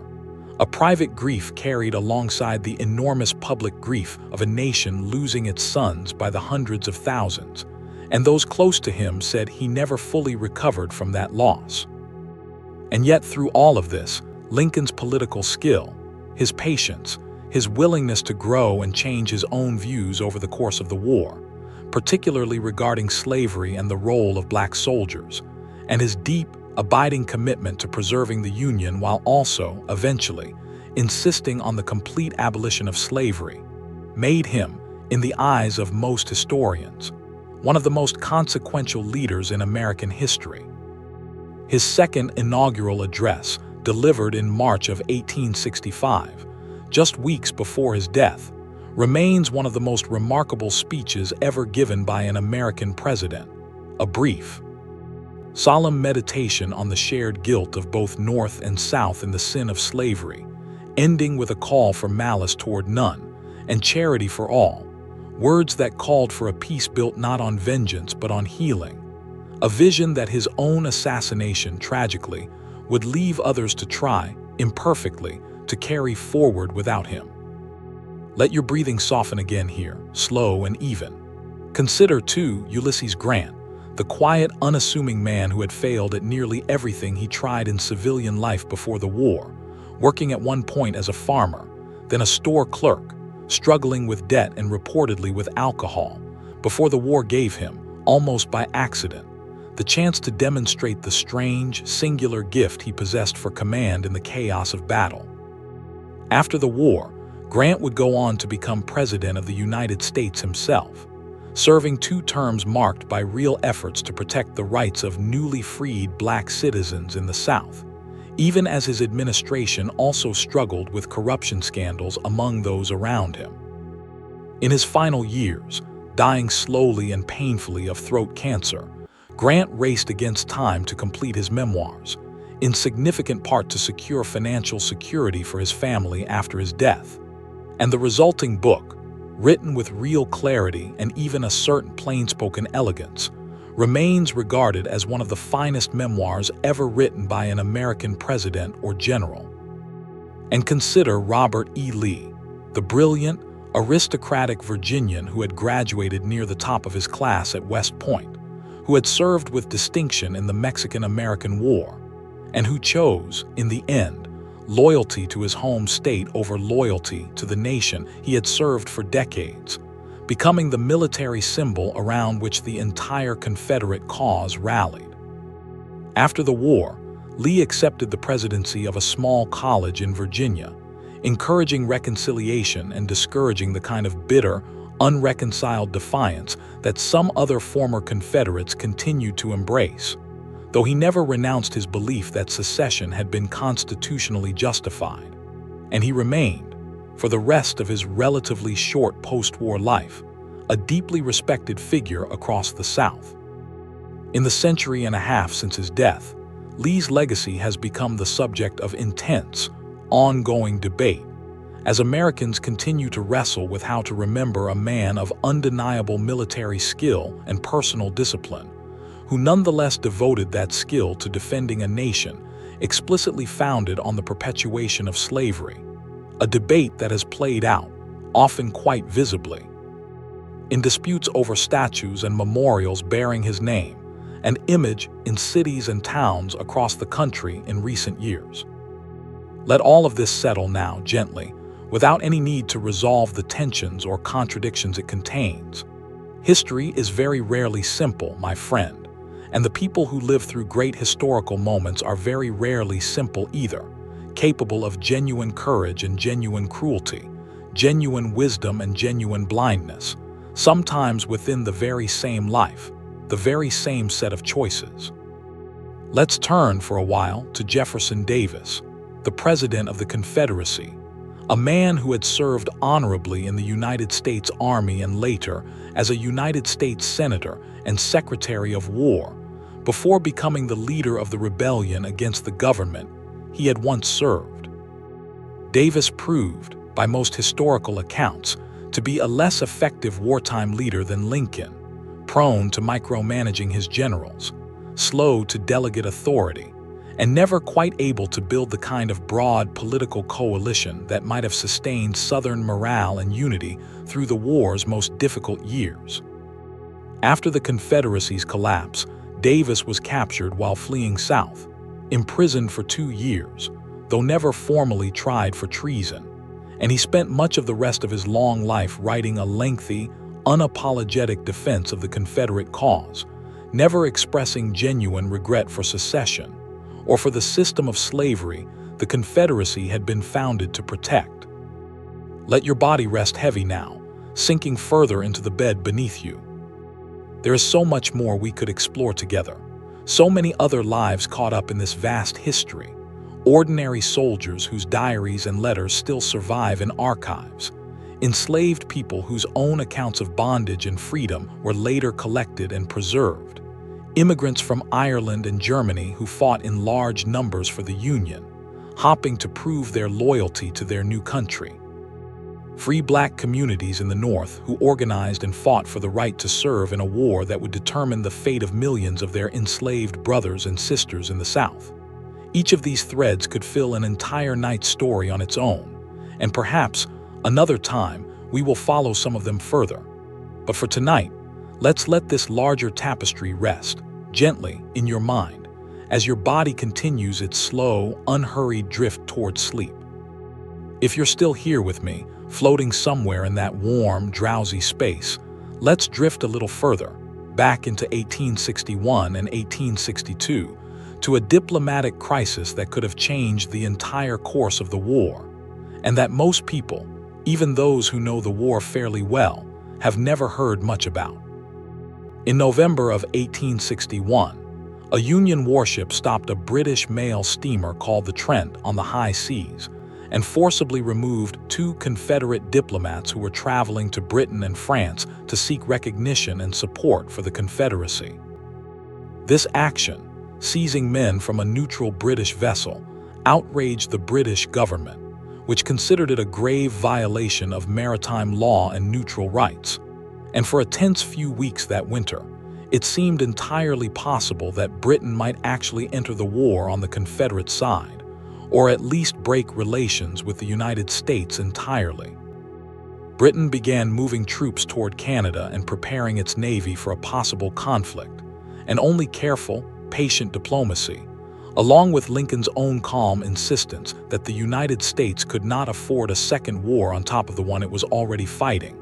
eventually diffused the crisis, with the Confederate diplomats ultimately released and allowed to continue on their way, and Britain choosing, in the end, not to be drawn into the conflict. This was not the only moment when the war teetered on the edge of becoming an international conflict. The Confederacy worked constantly throughout the war to try to win formal diplomatic recognition from European powers, believing, correctly, that recognition and the trade, loans, and potential military support that might follow it represented perhaps its best hope of eventually winning independence. Britain and France, both of which relied heavily on southern cotton for their textile industries, had genuine economic incentives to consider such recognition. And for the first 2 years of the war, the outcome remained genuinely uncertain in the eyes of European observers. But the Emancipation Proclamation, as we discussed earlier, transformed the moral character of the war in ways that made recognition of a slave-holding confederacy far more politically difficult for European governments whose own populations increasingly opposed slavery, and Union battlefield successes at places like Antietam and Gettysburg further undermined Confederate hopes that European intervention might yet arrive in time to change the war's outcome. Let your breathing settle again here, unhurried, calm. Let's turn back to American soil, to a few more of the war's lesser-known but still significant campaigns, the ones that don't always make it into shorter tellings of this story, but that mattered enormously to the people who lived through them. In the autumn of 1864, even as Grant continued his grinding siege of Petersburg and Sherman marched through Georgia, a Confederate general named John Bell Hood led a desperate, ultimately doomed invasion of Tennessee, hopping to draw Sherman's army back out of Georgia to defend its own supply lines. Instead, Hood's army was shattered in 2 catastrophic battles, first at Franklin, Tennessee, where Hood ordered a massive frontal assault against fortified Union positions that cost his army thousands of casualties in just a few hours, including the deaths of 6 Confederate generals in a single afternoon, and then weeks later outside Nashville, where Union forces under George Thomas nearly destroyed what remained of Hood's army entirely. By the time the survivors retreated south, the once formidable Confederate Army of Tennessee had ceased to exist as an effective fighting force, one more thread in the unraveling of the Confederacy's ability to continue the war. Let your body rest heavier still, sinking into stillness. Meanwhile, throughout 1864, the Shenandoah Valley in Virginia, Long known as the breadbasket of the Confederacy for the abundant crops it produced to feed Lee's army, became the site of another significant campaign, as Union General Philip Sheridan was sent to clear Confederate forces from the valley once, and for all end to destroy its agricultural capacity so thoroughly that, in Sheridan's own words, a crow flying over the valley would need to carry its own provisions. Sheridan's forces defeated Confederate General Jubal early in a series of battles through the autumn of that year, and then systematically burned barns, mills, and crops throughout the valley in an episode that Southern memory would long refer to simply and bitterly as the Burning. Another example of the way this war, in its final years, increasingly targeted the economic foundations of the Confederacy's ability to continue fighting, not merely its armies in the field. And out on the water, in August of 1864, Union Admiral David Farragut led a fleet into Mobile Bay, Alabama, one of the last major Confederate ports still open to blockade runners bringing in supplies from overseas. And in the midst of the battle, as Union ships hesitated after one struck an underwater mine, known at the time as a torpedo, Farragut is famously said to have shouted for his fleet to press on regardless of the danger. In words that have echoed down through history as "damn the torpedoes, full speed ahead," the Union victory at Mobile Bay closed one of the Confederacy's last major supply lifelines, tightening the blockade's stranglehold on the Confederate economy even further. Let your breathing grow slow and deep again, my friend. Let's turn, finally, to the home front once more, to a moment of violence that erupted not on any battlefield, but in the streets of New York City itself, in July of 1863, just as the news of Gettysburg was still settling over the North. The federal government had recently instituted a military draft to fill the Union Army's depleted ranks, and the law contained a deeply unpopular provision allowing wealthier men to pay a substantial fee to avoid conscription entirely, a provision that struck many working-class New Yorkers, many of them recent immigrants, as grossly unfair, a war being fought in their eyes by the poor on behalf of the rich, and increasingly in their resentful telling. On behalf of Black Americans whose freedom they did not feel invested in and in some cases feared as economic competition for scarce jobs. This resentment erupted into several days of horrific rioting, during which mobs attacked draft offices, wealthy homes, and most horrifyingly, Black residents and Black-owned businesses and institutions across the city, including an orphanage for Black children that was burned to the ground, though thankfully its young residents managed to escape safely. Federal troops, some of them fresh from the battlefield at Gettysburg, had to be rushed into the city to finally restore order, and the New York City draft riots remain, to this day, one of the largest and deadliest incidents of civil unrest in American history, a stark reminder that the moral clarity we sometimes impose on this war in hindsight was, for the people actually living through it, often far more tangled and contested. Let all of this settle now gently into the quiet dark around you. This war, like all wars, was never a simple story of clear heroes and clear villains uniformly aligned along the lines of Union and Confederacy. It was a vast, sprawling human drama, full of courage and cruelty, idealism and self-interest, clarity and confusion, all tangled together, the way human affairs so often are. And still, underneath all of that complexity, one thing remains clear and unmistakable, that this war, whatever else it was, however messily it unfolded, ended slavery in the United States, an institution that had caused immeasurable suffering for more than 2 centuries, and that alone makes this story, for all its tragedy, one that also contains, at its very center, an authentic and hard-won moral triumph. Rest now, my friend. Let your thoughts grow softer and slower, like a fire settling down to embers late at night. We are getting closer now to the end of our long walk together through this story, but there is still a little further to go, and I will keep speaking softly, keep guiding you gently onward for as long as you need. Let's drift now into the quieter subject of how these two nations, Union and Confederacy, actually paid for and equipped such an enormous war, because even this seemingly dry subject holds within it a great deal of very human drama. The Union, with its larger population, its extensive railroad network, and its far more developed industrial base, was able to finance the war through a combination of new taxes, the sale of government bonds to ordinary citizens, encouraged through popular campaigns led by financiers like Jay Cooke, and the issuance of a new paper currency, printed with green ink on the back, that came to be known simply as greenbacks. This currency was not backed by gold or silver in the traditional way, a controversial and, for its time, quite radical departure from previous American monetary practice, but it allowed the Union government the flexibility to fund the enormous and growing costs of the war effort. The Confederacy faced a far more difficult economic situation from the very beginning. With a smaller industrial base, a Union naval blockade steadily strangling its ability to trade cotton for foreign goods and gold, and a government structure built around the principle of strong state sovereignty that made it politically difficult to impose the kind of centralized taxation the war effort required,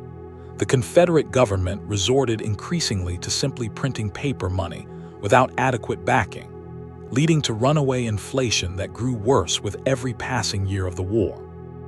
By the war's final months, Confederate currency had become almost worthless, prices for basic goods like flour or bacon rising to many multiples of their pre-war levels, and ordinary Southern families found themselves desperately trying to trade for food and goods using barter, hoarded pre-war coins, or whatever scraps of value they could find, even as their paper money became a kind of bitter joke, more useful, some said, as kindling than as currency. Let your breathing stay slow and even here, unhurried, as we consider, too, how new technology reshaped this war in ways that made it look, in many respects, like the first truly modern conflict,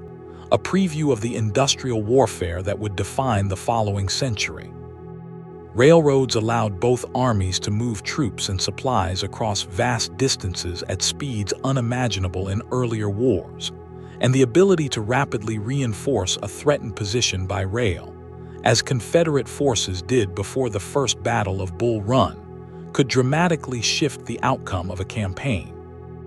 The telegraph allowed President Lincoln, sitting in the War Department telegraph office in Washington, to receive near real-time updates from battlefields hundreds of miles away, and to send orders and inquiries to his generals with a speed no wartime president had ever possessed before, an entirely new and often exhausting kind of closeness between political leadership and military operations. Rifled muskets, with their spiraled internal grooves that gave fired bullets a stabilizing spin, dramatically increased the range and accuracy of infantry weapons compared to the smoothbore muskets used in earlier wars. Yet tactical doctrine on both sides, formed in an earlier era, was slow to adapt, and commanders continued for years to order the kind of massed frontal assaults that had once been survivable against shorter-ranged weapons, but that now produced the horrific casualty counts we've already spoken of at places like Fredericksburg and Gettysburg.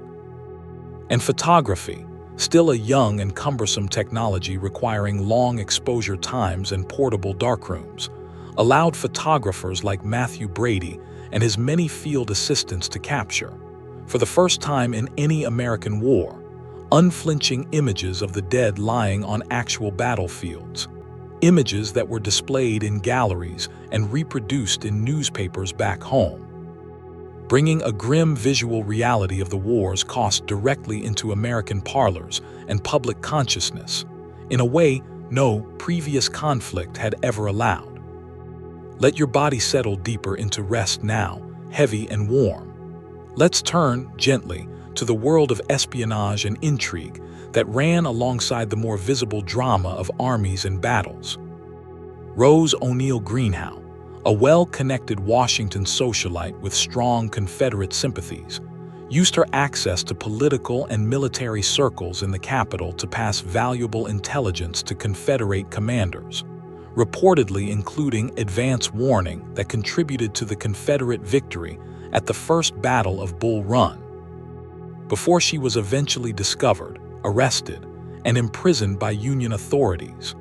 Belle Boyd, a young Virginia woman, similarly gathered and passed along intelligence to Confederate forces operating in the Shenandoah Valley, evading capture on more than one occasion through sheer nerve and resourcefulness before eventually being caught and imprisoned as well.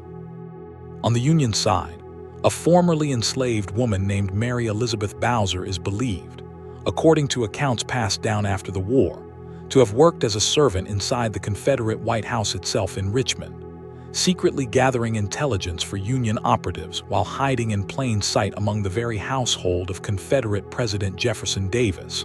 though the historical record on her activities remains frustratingly incomplete, much of it lost or deliberately destroyed after the war. Let all of this settle into you now, like warm water slowly filling a still pool. Let's turn to the world of literature and art and memory for a moment, because the way a society remembers a war often shapes its future just as powerfully as the war itself. Even before the fighting began, a novel by Harriet Beecher Stowe called Uncle Tom's Cabin, published in 1852, had done more than perhaps any other single piece of writing to awaken Northern sympathy for the suffering of enslaved people, selling hundreds of thousands of copies, and according to a story that may be more legend than fact, prompting Lincoln himself, upon meeting Stowe years later, to remark that she was the little woman who had started this great war. During the war itself, the poet Walt Whitman worked as a volunteer nurse in military hospitals around Washington, tending to wounded soldiers from both sides with extraordinary tenderness, and the war left a permanent mark on his poetry, producing some of the most moving verse ever written about the human cost of this conflict. Poems that speak not of grand strategy or political meaning, but simply of individual suffering, individual courage, individual grief. Rest here a while longer, my friend, breathing slow and deep. In the decades after the war ended, the way Americans, particularly white Southern Americans, chose to remember the conflict became its own significant historical force. A movement often called the Lost Cause took root across the post-war South, a romanticized retelling of the war that downplayed or outright denied slavery's central role in causing the conflict, instead emphasizing states' rights and Southern honor, and portraying Confederate leaders like Robert E. Lee as tragic, noble figures fighting a doomed but virtuous struggle. This mythology shaped the design of countless monuments erected across the South in the decades that followed, many of them built not immediately after the war but decades later, often during periods of heightened racial tension, as visible symbols reinforcing the racial hierarchy that Jim Crow laws were simultaneously enforcing through the legal system. Understanding this later mythology and separating it carefully from the actual historical record, from the plain documented words of Confederate leaders themselves about why they were seceding, remains an important and sometimes contentious part of how historians and ordinary citizens alike continue to grapple with this war's true legacy, even today, generations later. Let your eyes rest closed now, if they aren't already, and let your whole body sink heavily into the bed. We are nearing the end of tonight's long journey together, but let's linger just a little longer in the quiet dark, gathering up a few final threads before we let this story finally come to rest. Let's drift for a moment toward the coastline, to the long, patient, unglamorous work of the Union naval blockade, a strategy sometimes called at the time the Anaconda Plan, imagining the Union slowly squeezing the life out of the Confederacy the way a great snake might squeeze its prey, cutting off Southern ports from the outside world, and starving the Confederate war machine of the manufactured goods, weapons, and medical supplies it could not produce in sufficient quantity on its own. Daring Confederate blockade runners, fast, low-profile ships often built specifically for speed rather than cargo capacity, would slip out of ports like Wilmington, North Carolina, and Charleston, South Carolina, under cover of darkness, running past Union patrol ships to reach neutral ports in Bermuda or the Bahamas, where they could exchange Southern cotton for rifles, medicine, and other precious supplies. It was dangerous, profitable work, and the captains and crews who ran this gauntlet became a strange kind of folk heroes in the Confederacy, even as the blockade, tightening year by year as the Union Navy grew, gradually strangled the flow of goods to a trickle, contributing enormously to the shortages and suffering that marked the Confederate home front in the war's final years. Let your breathing settle again, unhurried, slow. Let's think for a moment, too, about the refugees this war created, a detail often forgotten in accounts that focus mainly on soldiers and generals. As armies moved back and forth across the South, particularly in contested border regions like Missouri, Tennessee, and Virginia, countless civilian families found themselves displaced, fleeing their homes ahead of advancing armies, sometimes for safety, sometimes because their homes had simply been destroyed by the fighting or by deliberate campaigns of destruction like Sherman's March. Wealthy planter families in the path of Union advances sometimes fled deeper into the Confederate interior, taking what enslaved people they could compel to come with them in a desperate, often brutal effort to preserve their human property, even as the war that would end that system closed in around them. Poor white families, meanwhile, often had nowhere at all to flee to, and simply endured as best they could the armies that marched through and sometimes camped upon their land, requisitioning food and livestock that these families could not spare, leaving many rural Southern communities in a state of genuine, desperate hunger by the war's final winter. Let your body rest heavy again, sinking further into stillness. There is another quiet tragedy tucked inside this larger story, the collapse, partway through the war, of the system by which prisoners of war had traditionally been exchanged between opposing armies. Early in the war, both sides had operated under an informal system of prisoner exchange and parole, allowing captured soldiers to be traded back to their own side relatively quickly, which helped keep prison camp populations and the suffering within them relatively modest. But this system broke down in 1863, in large part because the Confederacy refused to treat captured black Union soldiers as legitimate prisoners of war eligible for exchange, insisting instead that these men, many of them born enslaved, should be treated as escaped property,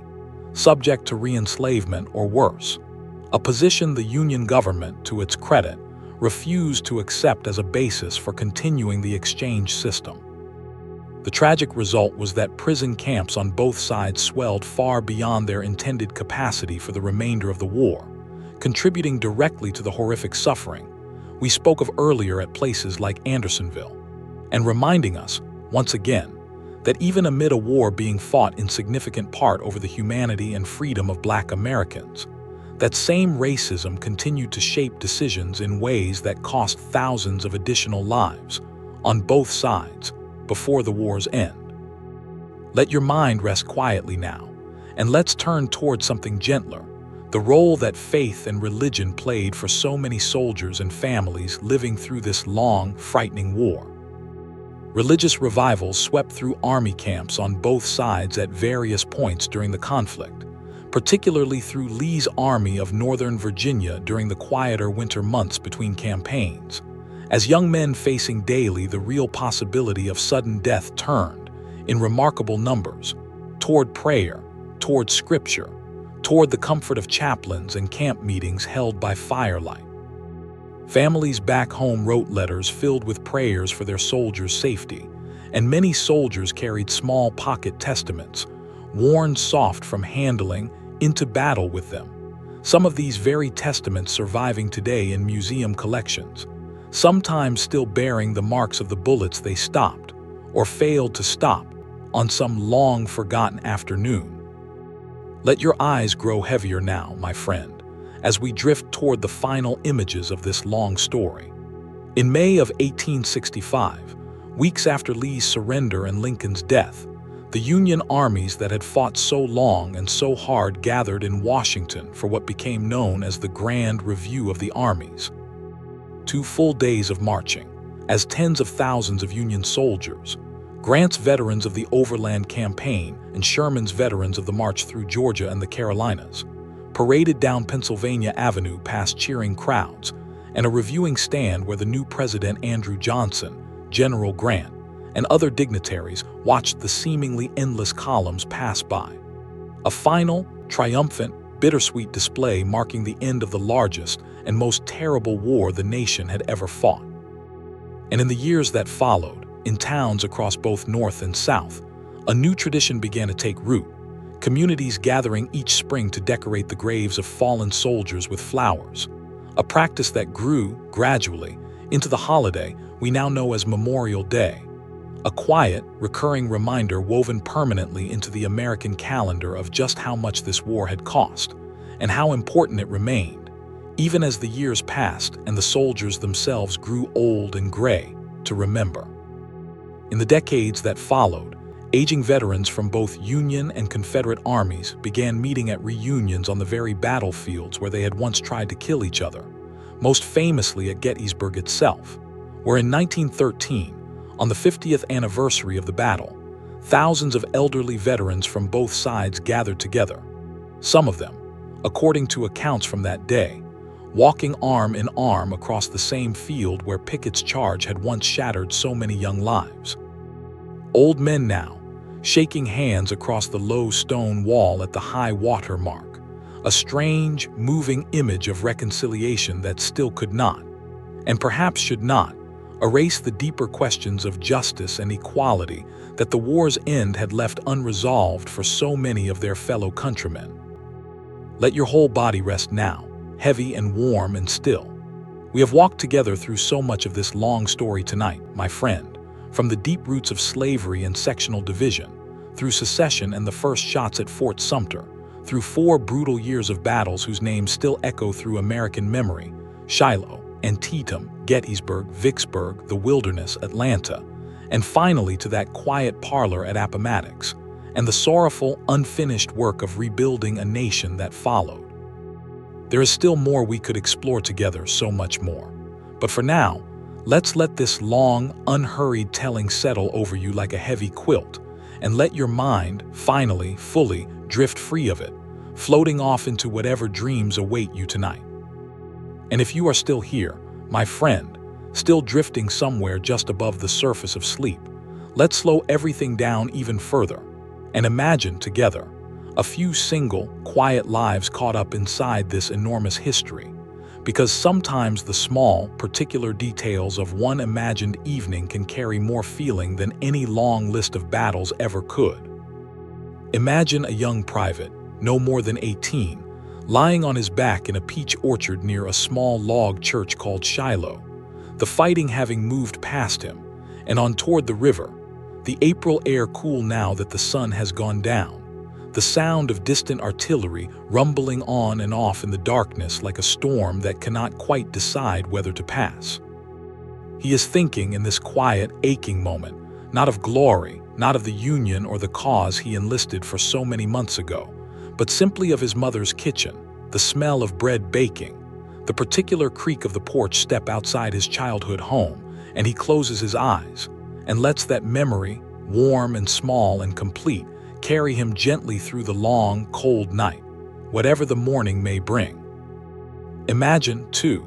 a mother in a small town in Ohio receiving a letter with unfamiliar handwriting on the envelope, and knowing, in the sinking moment before she even opens it, exactly what kind of letter this is likely to be, because so many of her neighbors have already received letters just like it. She sits down slowly at her kitchen table, the afternoon light slanting long and golden through the window, and she opens the letter with careful, trembling hands, and reads the words a company officer has written, doing his best, in stiff and formal language, to convey that her son died bravely,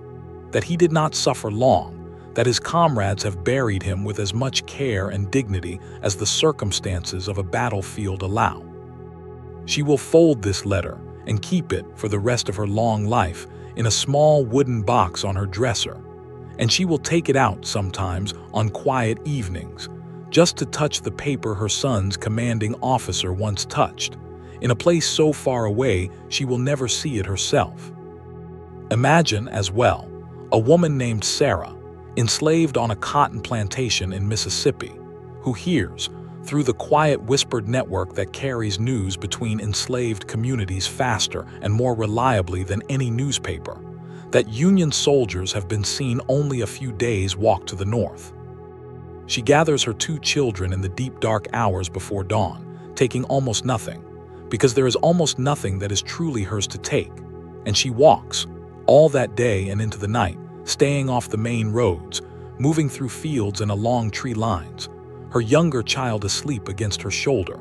her older child walking bravely beside her though his small feet are blistered and sore,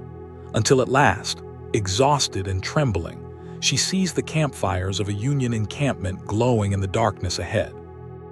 And she walks toward that light, toward whatever uncertain but undeniably freer life awaits her and her children on the other side of it.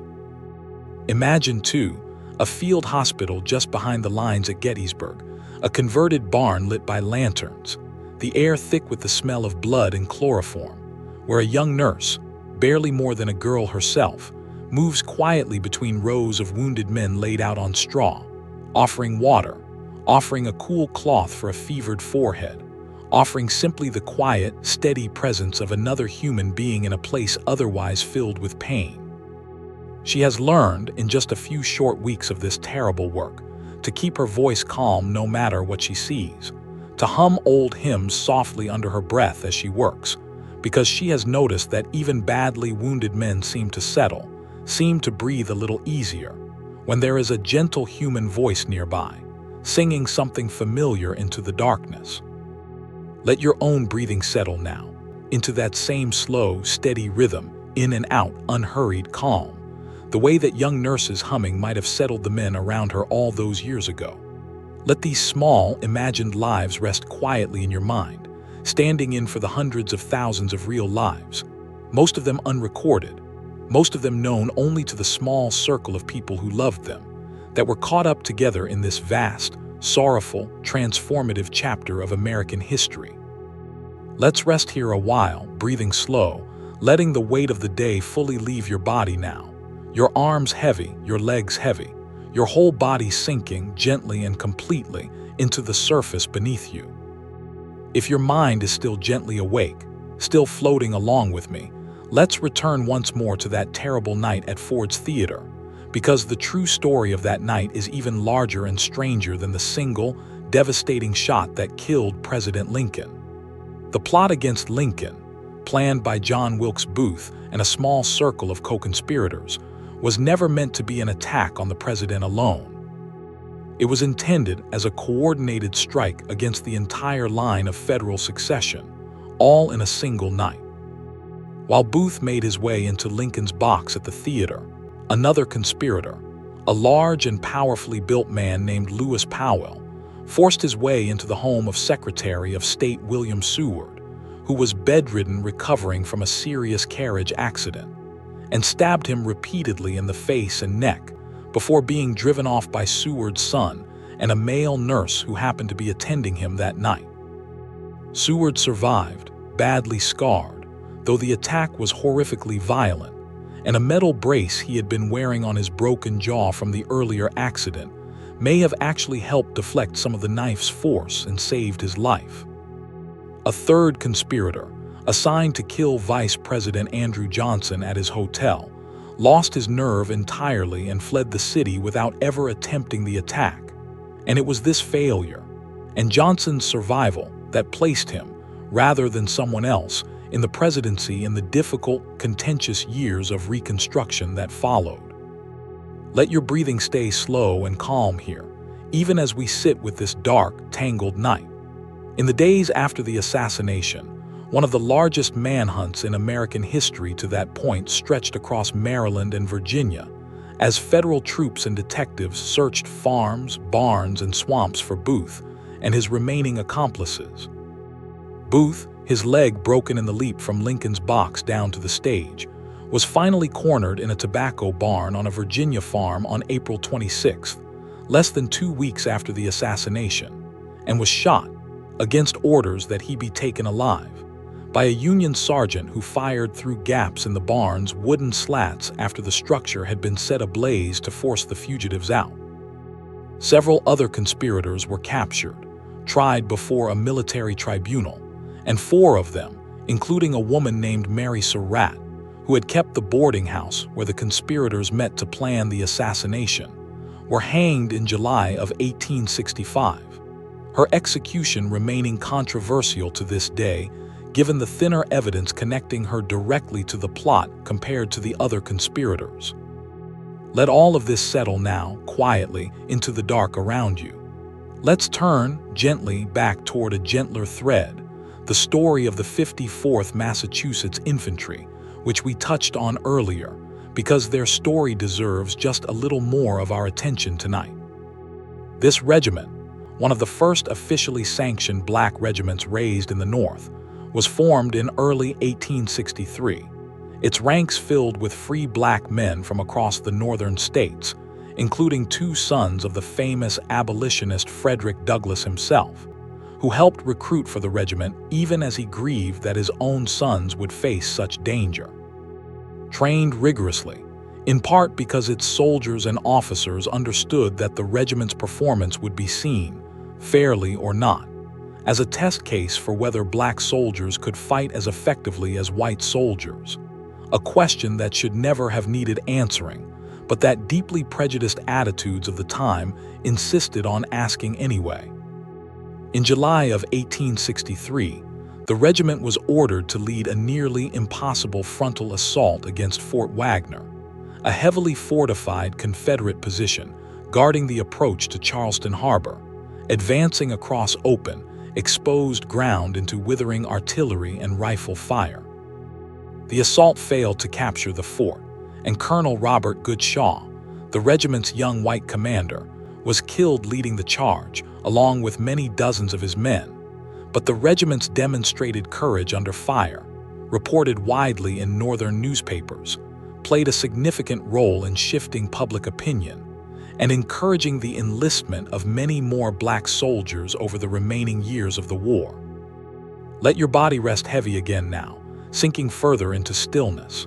Let's spend a few more quiet moments. 2. On the Freedmen's Bureau, the federal agency established in the war's final weeks to help millions of formerly enslaved people navigate the enormous, disorienting transition from bondage to freedom. Bureau agents, often young Northern men, some of them former Union soldiers themselves, fanned out across the defeated South, helping formerly enslaved people negotiate fair labor contracts with landowners who were often eager to exploit their former human property under new, only slightly less exploitative arrangements, establishing schools where formerly enslaved children and adults, hungry for the education that had been illegal for them under slavery, learned to read and write. Sometimes for the first time in their family's entire history, and providing food and medical care to a population left with almost nothing in the war's chaotic aftermath. The Bureau also worked, with limited but real success, to reunite families that had been separated by the sale of enslaved people in the years before the war, placing newspaper advertisements on behalf of formerly enslaved people searching for parents, siblings, spouses, and children who had been sold away, sometimes decades earlier, in one of the quieter but most emotionally significant efforts of the entire Reconstruction period. Let your breathing grow slower still, my friend, deep and even. The Freedmen's Bureau, chronically underfunded and facing fierce political opposition from those who resented federal involvement in what they considered strictly local Southern affairs, was eventually dissolved in the early 1870s. Its work left tragically unfinished, but its brief efforts left a lasting mark, including the establishment of a number of colleges and universities specifically dedicated to educating Black Americans, several of which continue to operate and thrive to this very day, more than a century and a half later, a quiet, living legacy of that difficult, hopeful, unfinished period. Rest now, my friend, and let your whole body feel that particular kind of heaviness that comes right before sleep finally takes hold. You're breathing slow, your thoughts growing soft and indistinct at the edges, like the edges of an old photograph left too long in the sun. If you're still drifting along with me, let's go back once more, gently, to the border states, those strange and painful in-between places that never quite fit neatly into either the Union or the Confederacy, because their story deserves a little more of our quiet attention. Kentucky, the birthplace of both Abraham Lincoln and Jefferson Davis, an odd and haunting coincidence that people at the time noted with a kind of sorrowful wonder, initially tried to declare itself neutral in the conflict, refusing to send troops to either side, a position that lasted only a few months before Confederate forces moved into the state and forced Kentucky's hand, pushing it firmly, if uneasily, into the Union camp. Families across Kentucky, and across Maryland and Missouri as well, found themselves genuinely divided, brothers enlisting in opposing armies, fathers and sons taking different sides of a conflict that felt, in these border regions, less like a war between two distant nations and more like a civil war in the most literal and painful sense, a war within families, within communities, within individual households. Maryland's position was especially delicate, given its location wrapped almost entirely around the nation's capital. Early in the war, President Lincoln took the controversial step of suspending the writ of habeas corpus in Maryland,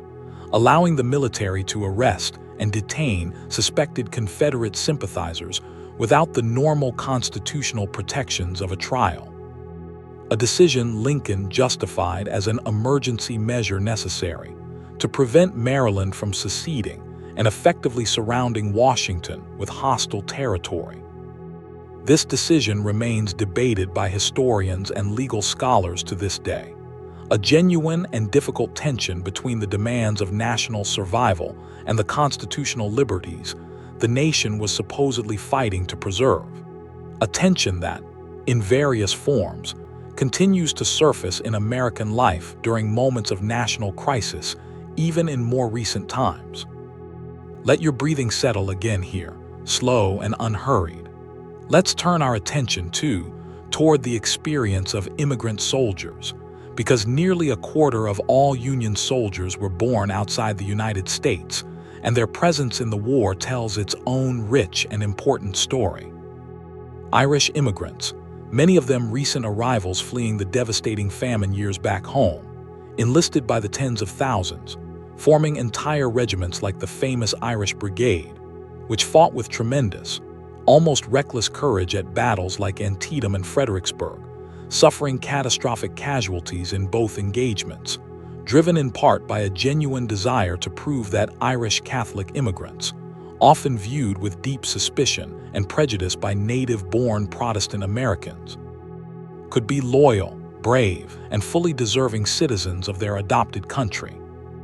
German immigrants, too, enlisted in enormous numbers, particularly in states like Missouri and Wisconsin, where large German communities had already taken root, and many German immigrant soldiers brought with them strong anti-slavery convictions, shaped by their own experiences with the failed democratic revolutions that had swept through the German states back in 1848.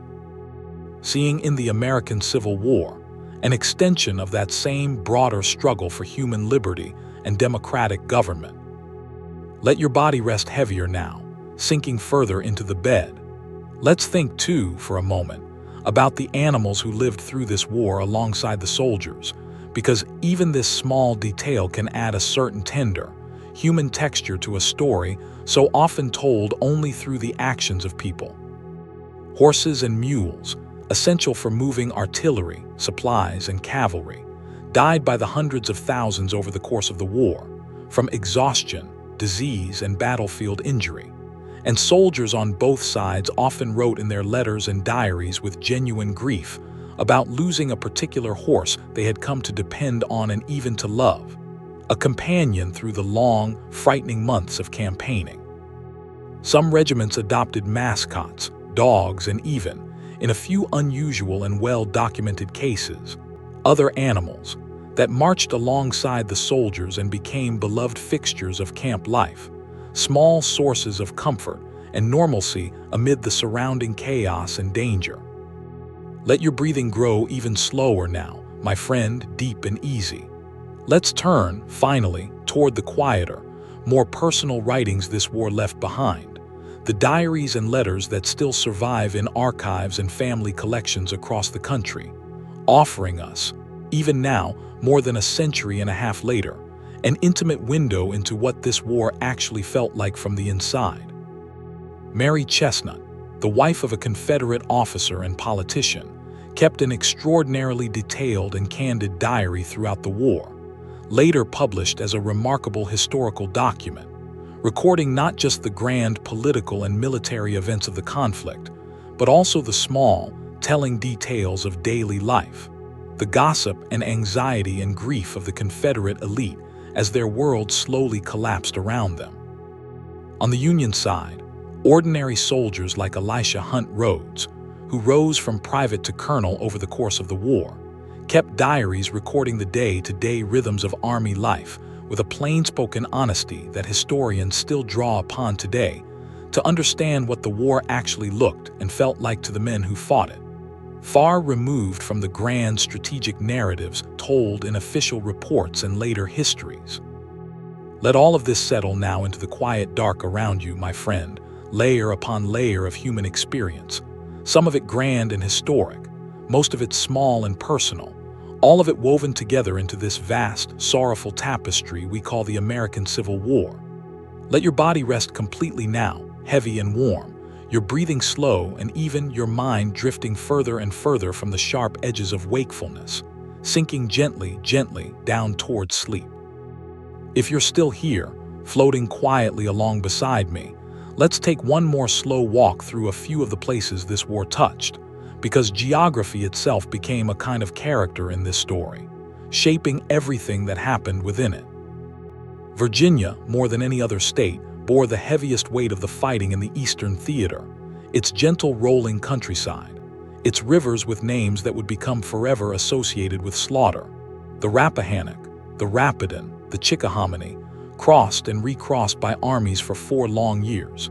its fields plowed as often by artillery shells as by farmers' hands, its once prosperous towns reduced, in many cases, to blackened shells of brick and ash by the war's end.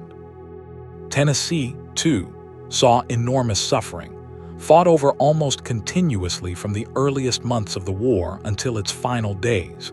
its rivers serving as highways for Union gunboats pushing deep into the Confederate interior, its hills and valleys hosting some of the war's bloodiest and most consequential battles. Georgia, largely untouched by direct fighting for the war's first 3 years, experienced the full, devastating weight of total war all at once in the autumn and winter of 1864, as Sherman's army swept through,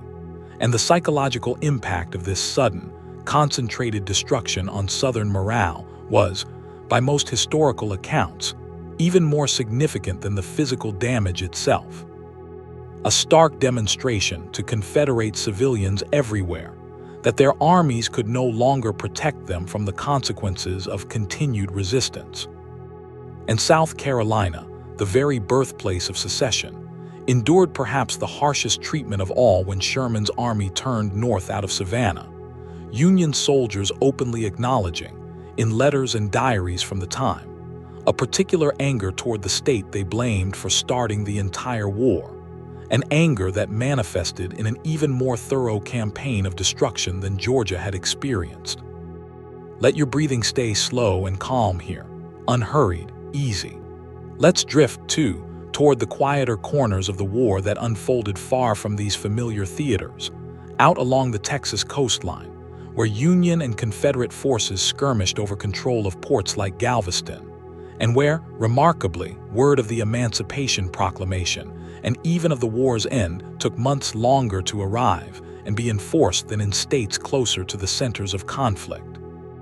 It was in Galveston, Texas, on June 19, 1865, more than 2 months after Lee's surrender at Appomattox, that Union General Gordon Granger finally arrived and issued General Order No. 3, formally announcing to the enslaved people of Texas that they were free.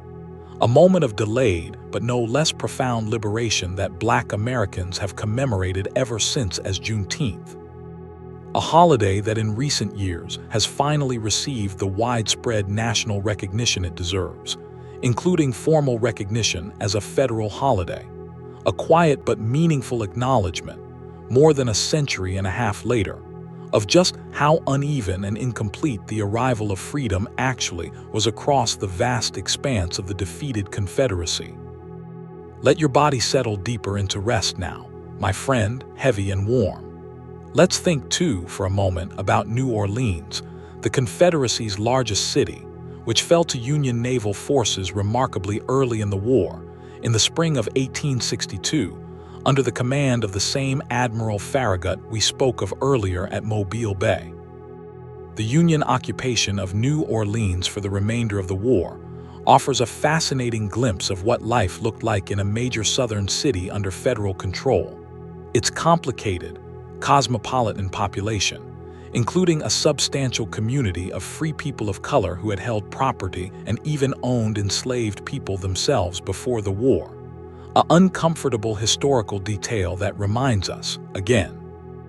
how genuinely complicated the racial and social landscape of the antebellum South actually was, resistant to the simple narratives we sometimes prefer when looking back on history from a comfortable distance.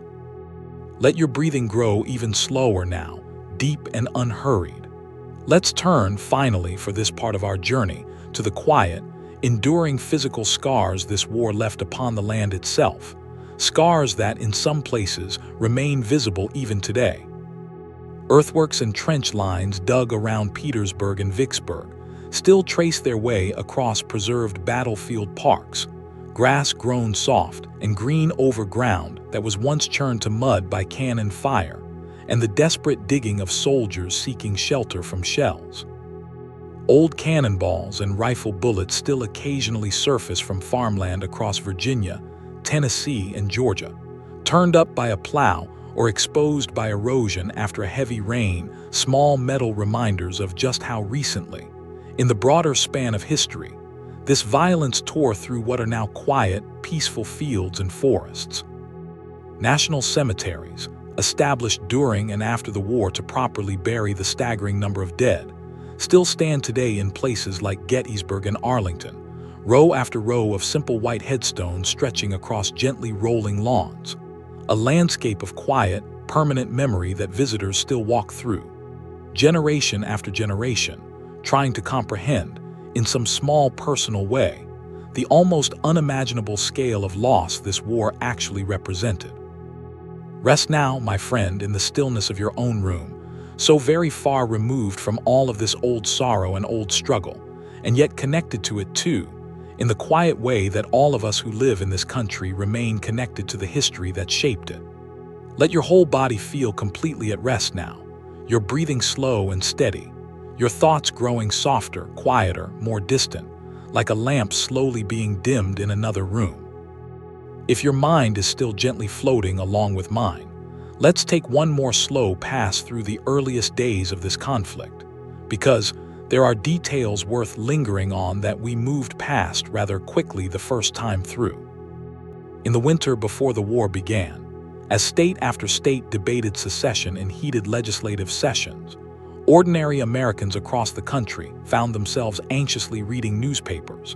gathering in general stores and town squares to discuss the crisis, uncertain whether the Union could actually be preserved, uncertain whether war was truly coming or whether some last-minute compromise might yet emerge to hold the nation together as it had so many times before. In Washington, a group of elder statesmen attempted one final effort at compromise in February of 1861, a peace conference that produced proposals strikingly similar to the compromises of decades past, extending a line across the territories to divide slave from free soil. But by this point, the trust required for such a compromise to hold had simply evaporated, and the conference ultimately accomplished nothing of substance.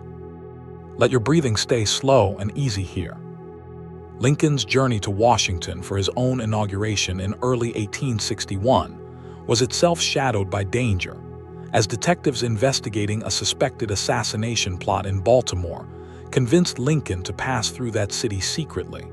in the middle of the night, disguised in a way that some newspapers later mocked him for. A small, uncomfortable preview of the very real danger that would eventually claim his life 4 years later, at the war's end rather than its beginning. His first inaugural address, delivered in March of 1861, was a careful, almost pleading document addressed directly to the Southern states, insisting that he had no intention of interfering with slavery where it already existed, appealing to what he called the better angels of our nature, and expressing a heartfelt hope that the bonds of affection connecting all Americans might yet hold the Union together despite the gathering storm. It was a beautiful speech, and it accomplished nothing because the die, in truth, had already been cast, and within weeks the guns at Fort Sumter would answer the question that words alone could no longer resolve. Let your body rest heavier now, sinking further into stillness. Let's think, too, about the sheer logistics of raising and supplying armies of this unprecedented size, a challenge that neither government was truly prepared for at the war's outset. Uniforms in the earliest months of the war were wildly inconsistent, some Union regiments wearing gray, some Confederate regiments wearing blue, a confusing overlap that contributed to tragic incidents of soldiers firing on their own comrades in the chaos and smoke of early battles like Bull Run, before both governments gradually standardized their uniform colors, blue for the Union, and various shades of gray and butternut. A brownish homespun dye used increasingly as the war ground on, and imported blue and gray dyes became harder to obtain for the Confederacy. Feeding these enormous armies required constant, complex logistics, herds of cattle driven along with marching columns to be slaughtered as needed, vast quantities of hardtack and salt pork shipped by rail and wagon, and foraging parties sent out to requisition food, sometimes willingly sold by local farmers and sometimes simply taken from the countryside surrounding wherever an army happened to be camped. Let your breathing grow slower still, my friend. Let's consider, too, the role that music played in sustaining morale on both sides throughout this long war, because songs written and sung during this period still echo, in a sense, through American culture today. Union soldiers sang stirring anthems like the Battle Hymn of the Republic, its lyrics written by Julia Ward Howe after she visited a Union camp and heard soldiers singing an older tune, and John Brown's Body, which shared that same haunting melody. Confederate soldiers, meanwhile, marched to songs like Dixie, a tune that had actually originated, somewhat ironically, as a minstrel show song written by a Northern composer years before the war, and the Bonnie Blue Flag, celebrating the short-lived first flag of the Confederacy. And soldiers on both sides, in quieter moments around campfires far from the fighting, sang the same sentimental, homesick ballads, songs like Lorna and Home Sweet Home, melodies that, in one of the war's strange, tender ironies, would sometimes drift across the space between opposing picket lines at night, Union and Confederate soldiers separated by only a few hundred yards of dark, empty ground, each side able to hear the other singing the very same songs of longing for home and family. A small, human reminder, even amid the machinery of war, of just how much these supposed enemies actually still had in common. Let all of this settle now into the quiet dark around you, my friend. These songs drifting across an imagined no man's land between two armies who were, after all, still countrymen, still neighbors, still, in some deep and complicated way, still family. Let your own breathing settle into that same gentle rhythm now, slow and warm, carrying you further and further away from wakefulness, deeper and deeper into rest. If you're still floating along with me, let's turn our attention once more to the war's final winter, the winter of 1864 into 1865, because it deserves a slower, gentler look than we gave it the first time through. Picture the trenches outside Petersburg, Virginia, stretching for more than 30 miles. A landscape that, as we mentioned before, eerily foreshadowed the trench warfare of the following century. Soldiers on both sides living in dugouts and bomb-proof shelters, enduring bitter cold, constant sniper fire, and the grinding boredom of siege warfare punctuated by sudden, terrifying bursts of violence. In July of 1864, Union soldiers who had once worked as coal miners in Pennsylvania dug a long tunnel beneath Confederate lines and packed it with explosives, detonating it in the early morning to blow an enormous crater in the Confederate defenses. But the Union assault that followed became disorganized and chaotic, soldiers pouring into the crater itself rather than around it,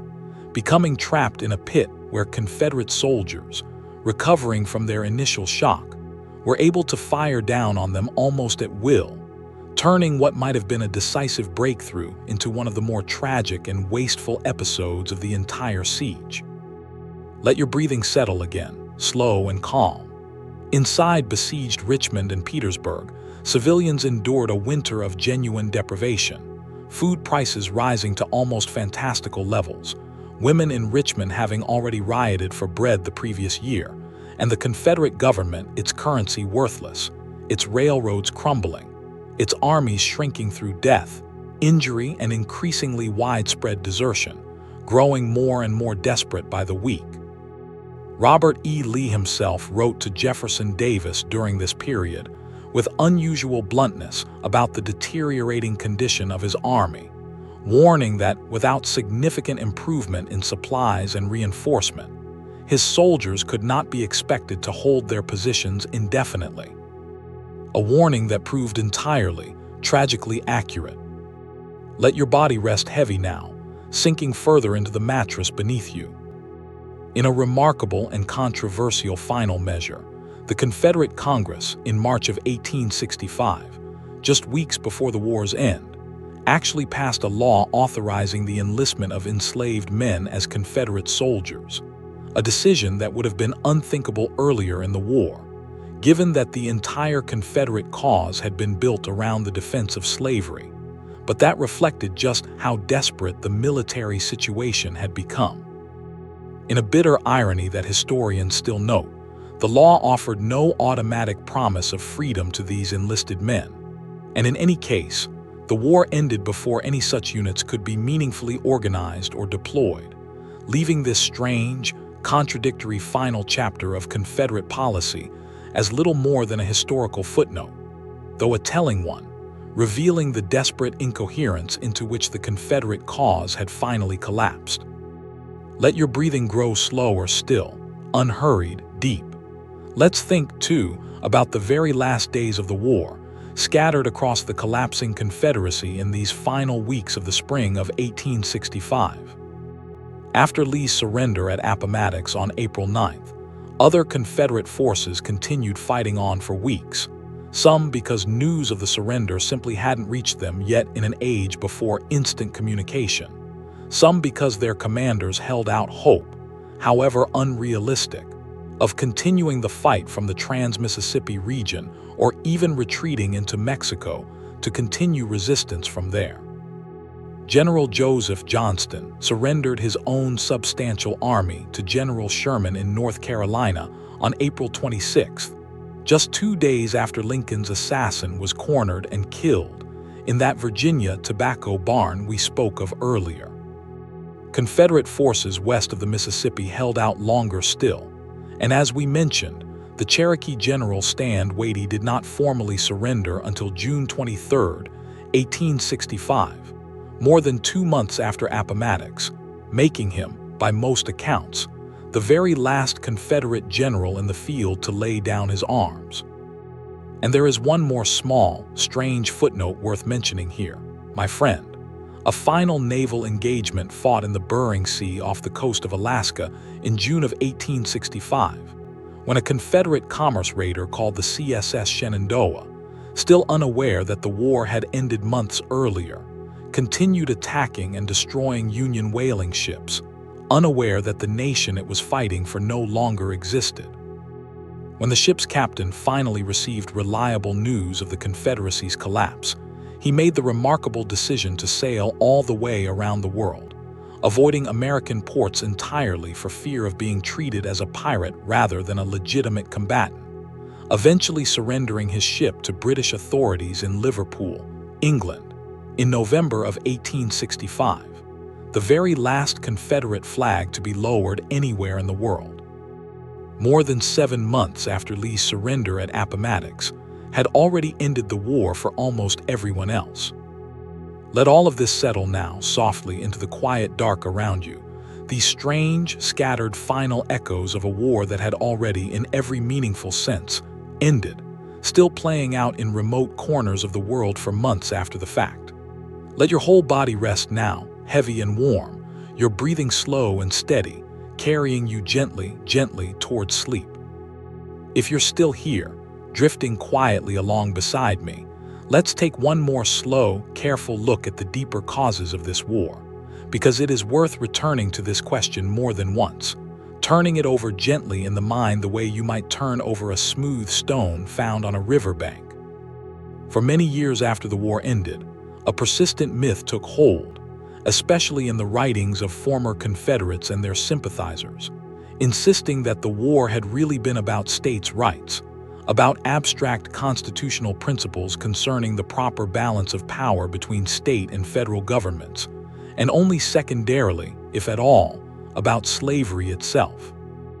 But if you read the actual documents produced by the seceding states themselves, in the winter of 1860 and 1861, as they explain their own reasons for leaving the Union, this myth collapses almost immediately under the weight of their own words. South Carolina's Declaration of Secession spoke explicitly and at length about the threat to what it called the institution of slavery. Mississippi's declaration stated, in its very first substantive sentence, that its position was thoroughly identified with the institution of slavery, describing it as the greatest material interest of the world. Georgia, Texas, and other seceding states produced similarly explicit statements, nomming slavery, and specifically the perceived threat that a Republican, anti-slavery expansion president like Lincoln posed to that institution, as the central driving cause of their decision to leave the Union. Let your breathing stay slow and calm here, unhurried. This does not mean that other factors played no role at all in the coming of the war, because history is rarely so simple as a single cause producing a single effect. Genuine disagreements over the proper scope of federal power, over tariffs and economic policy, over the balance of political representation between an industrializing North and an agricultural South, all of these tensions existed and mattered.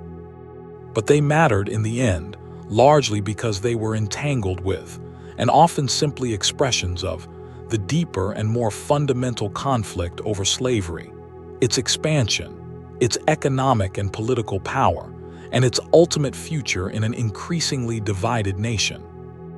The states' rights that Southern leaders fought most fiercely to protect were, overwhelmingly, the rights connected to slaveholding, the right to bring enslaved people into new territories, the right to have escaped enslaved people returned by force from free states, the right to maintain slavery permanently and without federal interference wherever it already existed.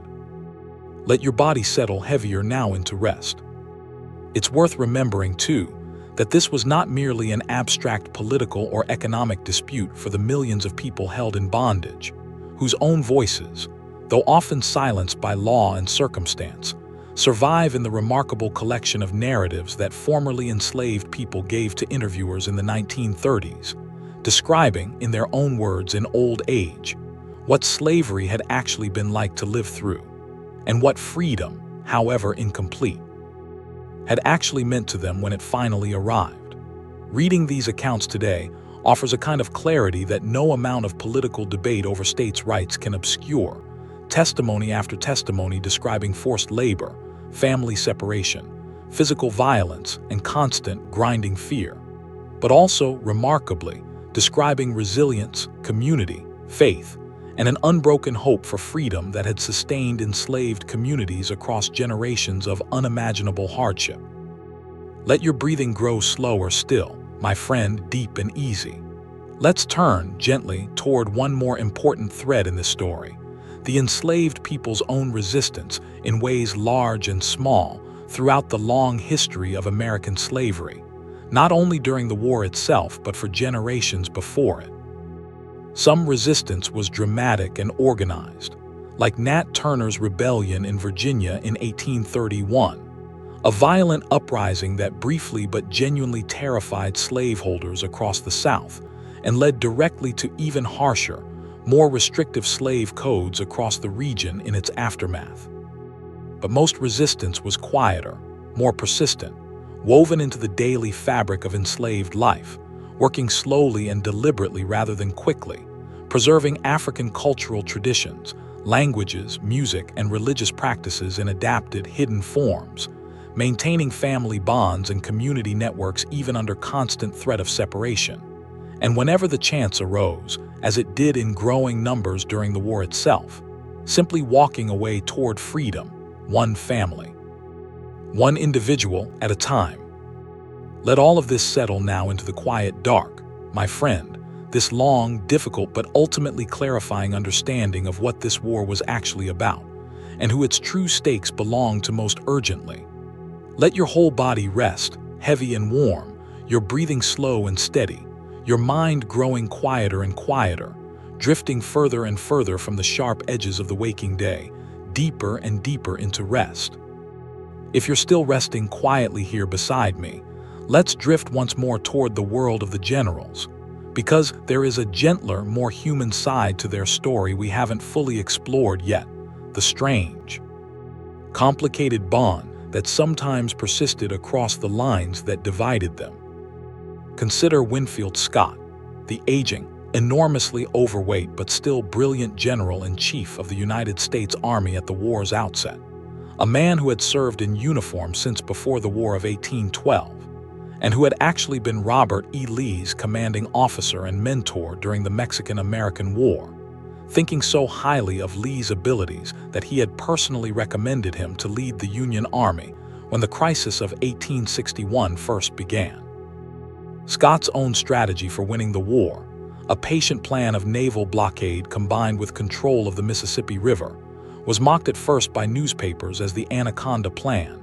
an insult suggesting it was too slow and unglamorous for a nation eager for quick victory. And yet, in the end, this patient strategy of strangulation, combined with Grant's relentless pressure on Confederate armies, proved to be essentially the winning formula for Union victory.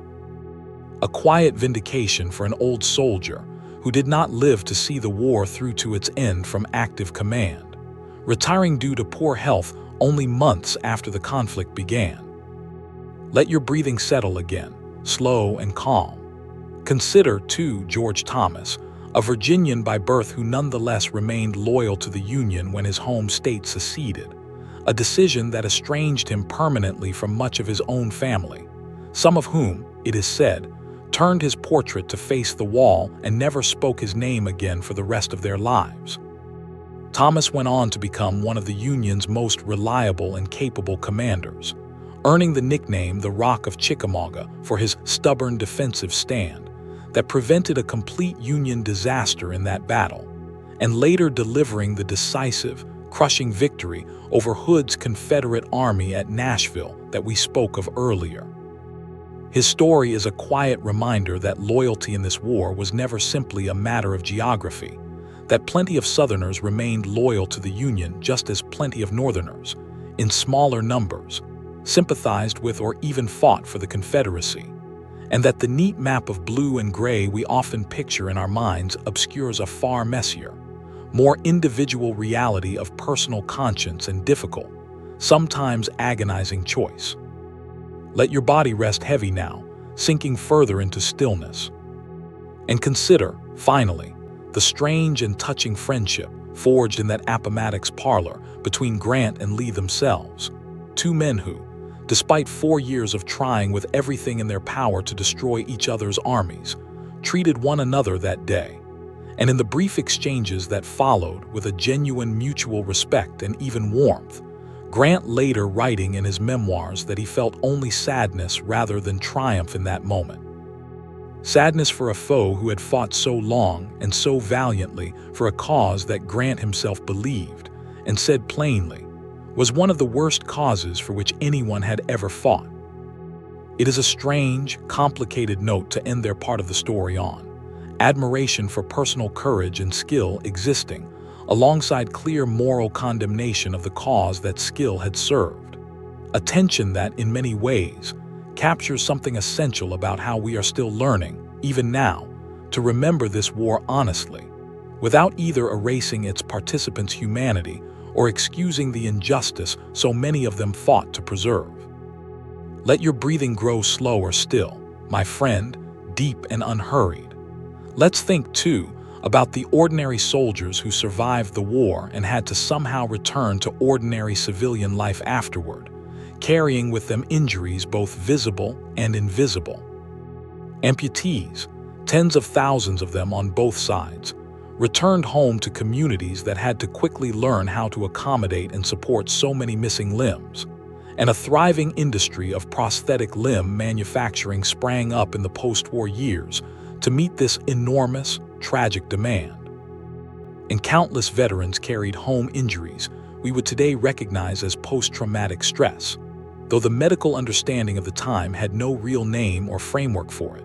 sometimes calling it soldier's heart or nostalgia, watching men who had survived unimaginable violent struggle for the rest of their lives with nightmares,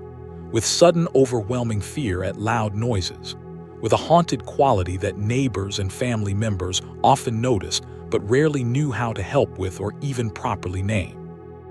Let all of this settle now, gently, into the quiet dark around you, my friend. The full, complicated human cost of this war, stretching forward for decades after the shooting itself had stopped, rippling through families and communities for the rest of the 19th century and well into the 20th. Let your own body rest completely now, heavy and warm, your breathing slow and even, your mind drifting further and further from the day now ending, deeper and deeper toward the quiet, healing dark of sleep. If you're still floating gently along beside me, let's spend a little more time on the economic transformation this war set in motion,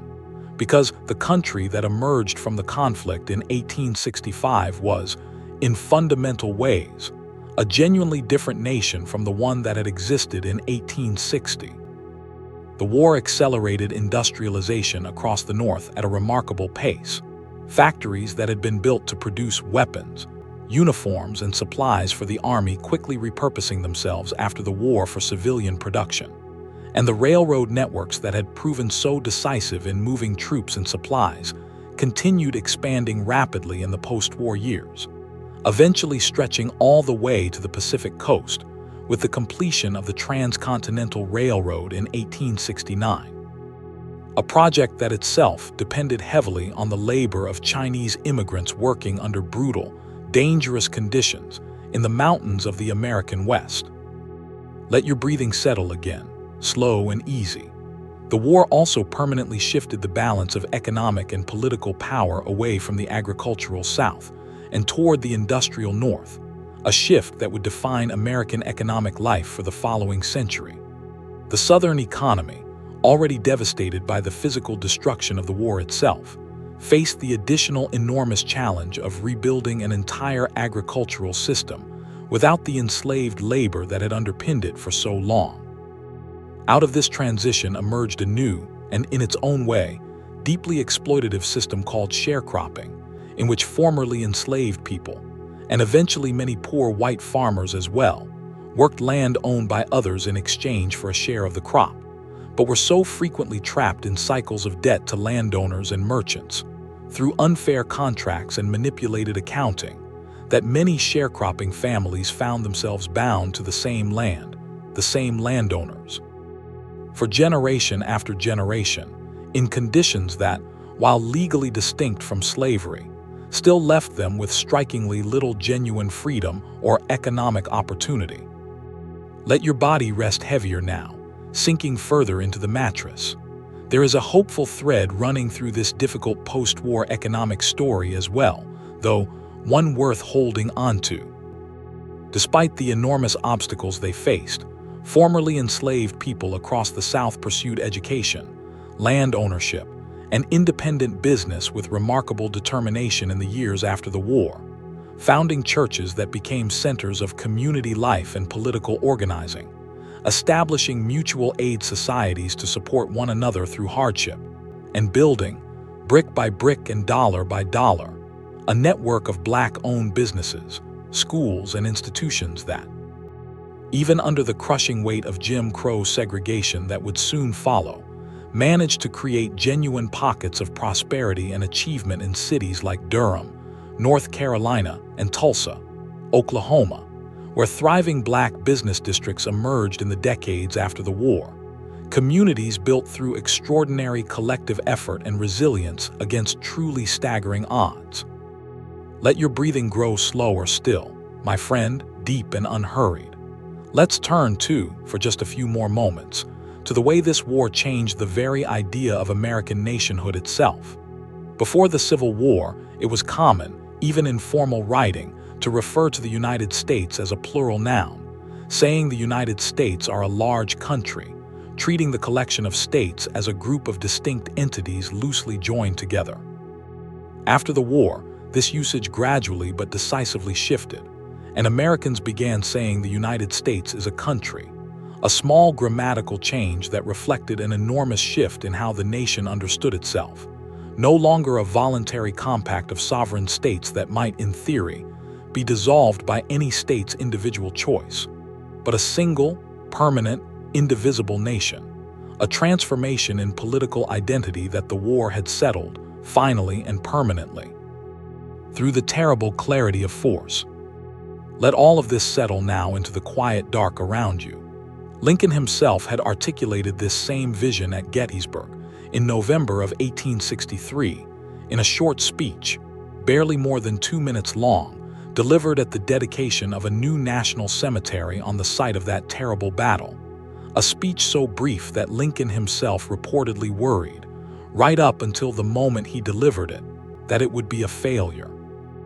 And yet the Gettysburg Address, in its spare, careful language, managed to redefine the entire meaning of the war for the American public, describing it not merely as a struggle to preserve an existing political union, but as a test of whether any nation conceived in liberty and dedicated to the proposition that all men are created equal could long endure, and closing with a vision of government of the people, by the people, for the people, that Lincoln hoped would not perish from the earth. Those words, carved now into the marble walls of the Lincoln Memorial in Washington, remain among the most quoted and most deeply felt in all of American political history, a brief, quiet moment of eloquence rising up out of an otherwise overwhelming landscape of grief and destruction. Let your whole body rest now, my friend, heavy and warm, your breathing slow and steady, your mind resting quietly on those old, familiar words of the people, by the people, for the people, as you drift, gently and completely, towards sleep. If you're still resting quietly here with me, let's wander back once more, gently, into a handful of individual battles we passed through rather quickly the first time, because slowing down to feel the texture of a single day of fighting can sometimes tell us more than any broad summary ever could. Let's return to Antietam for a moment, to a place soldiers came to call the cornfield, a field of tall, ripe corn that, in the early morning hours of that terrible September day, became the scene of some of the most concentrated killing of the entire war, artillery fire cutting down entire rows of corn stalks as easily as it cut down the men advancing through them. Waves of Union and Confederate soldiers surging forward and falling back across that same small field again and again over the course of just a few hours, until, by one account, the ground was so thickly covered with the fallen that a person could have walked from one end of the field to the other without ever touching bare earth. Let your breathing stay slow and calm here, unhurried, even as we sit with this hard image for just a moment before letting it soften and pass. Let's think, too, of the sunken road at Antietam, a farm lane worn down below the level of the surrounding fields by years of wagon traffic, which Confederate soldiers used as a natural trench, and which Union soldiers had to attack from higher ground, resulting in such catastrophic Confederate casualties packed into that narrow space that soldiers on both sides began calling it, from that day forward, Bloody Lane, a name that still marks the spot on the battlefield today, now a peaceful, grass-covered lane that tourists can walk along in the quiet of a summer afternoon, trying to imagine, and never quite fully able to imagine, what happened there in 1862. Let your body settle heavier now, sinking further into rest. Let's drift, too, to Little Round Top at Gettysburg, a rocky, wooded hill at the southern end of the Union line that, on the second day of that battle, nearly fell to a determined Confederate assault before a Maine regiment, commanded by a former college professor named Joshua Chamberlain, managed to hold the position through sheer determination, even after running almost entirely out of ammunition. Finally ordering his exhausted men to fix bayonets and charge down the hill directly into the surprised Confederate attackers, a desperate, almost reckless gamble that succeeded, and that likely prevented the entire Union line at Gettysburg from being outflanked and potentially collapsing altogether. Chamberlain, a quiet, scholarly man with no formal military training before the war, survived to be wounded several more times in later battles, and lived long enough afterward to attend, as an elderly man, some of those same Gettysburg reunions we spoke of earlier, walking once more across the very hillside where he and his men had fought so desperately to hold their ground 5 decades before. Let your breathing grow slower still, deep and unhurried. Let's think, too, of the wheat field and peach orchard at Gettysburg, smaller, quieter sounding places that nonetheless saw ferocious, swirling combat throughout that same long second day. Positions changing hands multiple times as first one side and then the other gained a temporary advantage, until, by nightfall, both fields were littered with casualties from Union and Confederate regiments, so thoroughly intermingled in the chaos of battle that recovery parties in the following days often found the dead and wounded of both armies lying together in the same furrows, the same rows of trampled, blood-soaked wheat. Let your body rest completely now, my friend, heavy and warm. It is important, I think, to sit with these small, specific human-scale images every now and then, rather than only the broad sweep of maps and strategies and casualty totals, because it is in these smaller, closer details, a cornfield, a sunken lane, a rocky hillside, a wheat field, that the true human cost of this war becomes most fully, most achingly real. And it is important, too, to remember that these places, so heavy with history, are today mostly quiet and green again, grazed by deer, visited by families on quiet weekend afternoons, the violence of that long-ago history folded back gently into the landscape, present but no longer raw, a permanent, peaceful memorial to something that was, in its own time, anything but peaceful. Let your whole body rest now, heavy and warm, your breathing slow and even, your mind resting quietly on these old green fields, at peace now, at rest now, just as you are drifting gently toward that same deep and healing rest. If you are still resting quietly here beside me, let's spend a little more time thinking about the world this war left behind for the children who grew up in its shadow, because their inherited memory shaped the country for generations after the guns finally fell silent. Children born in the 1870s and 1880s grew up surrounded by physical reminders of the war everywhere they looked. Elderly veterans missing an arm or a leg sitting on porches and in town squares, willing, usually, to tell long stories to any child patient enough to sit and listen. Worn battle flags kept carefully folded in trunks and brought out only on solemn occasions. Faded photographs of young men in uniform who had not lived to grow old, displayed in places of honor on parlor mantels in homes across both North and South. Memorial associations, made up largely of women who had lived through the war as wives, mothers, sisters, and daughters, worked for decades to establish proper cemeteries, erect monuments, and organize annual days of remembrance, shaping, in ways both intentional and unintentional, exactly how future generations would come to understand and remember this enormous, defining conflict. Let your breathing settle again, slow and calm. In the North, veterans organized themselves into a powerful fraternal and political organization called the Grand Army of the Republic, which grew, by the 1890s, into one of the largest and most politically influential organizations in the entire country,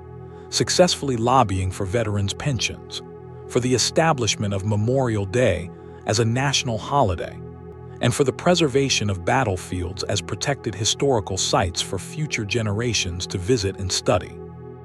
In the South, veterans organized similarly through the United Confederate Veterans, and their wives and daughters through the United Daughters of the Confederacy, an organization that played an enormously influential role, as we touched on earlier, in shaping the Lost Cause narrative and in funding the construction of Confederate monuments across the South well into the 20th century. Monuments whose meaning and appropriate place in public life remains a genuinely contested question in American life, even today. Let your body rest heavier now, sinking further into stillness. It's worth pausing, too, to think about the veterans themselves, growing old together, decade after decade, the war remaining, for most of them, the single most intense and defining experience of their entire lives, no matter what else they went on to accomplish or endure in the many decades of peace that followed. Letters and diaries from aging veterans, written in their 60s, 70s, even 80s, often returned again and again to the specific, vivid memories of their wartime service, the names of comrades who had died beside them, the particular sound and smell and terror of their first battle, memories that remained sharp and immediate even as the ordinary details of more recent years grew foggy and indistinct with age. A common and well-documented pattern in how deeply traumatic and formative experiences tend to imprint themselves most permanently on human memory. Let your breathing grow slower still, my friend, deep and unhurried. The last verified Union veteran of the Civil War, a man named Albert Woolson, who had served as a drummer boy in a Minnesota regiment, lived until 1956, meaning that a living link to this war persisted all the way into the era of television and early jet aircraft. A strange and moving thought, that the world of hoop skirts and cavalry charges and telegraph wires was, in terms of a single human lifespan, not really so very long ago at all. And the last verified Confederate veteran, a man named Pleasant Crump, died just a few months later that same year, closing at last the final living chapter of direct personal memory of this war, though its echoes, as we've discussed at length tonight, continue to shape the country in countless ways even now, generations after the very last soldier who fought in it has passed away. Let all of this settle now into the quiet dark around you, my friend, this long, unbroken thread of memory stretching from those terrible battlefields all the way down to your own time, to this very night, to this very story I am telling you now, itself just one more small link in that same long chain of remembering.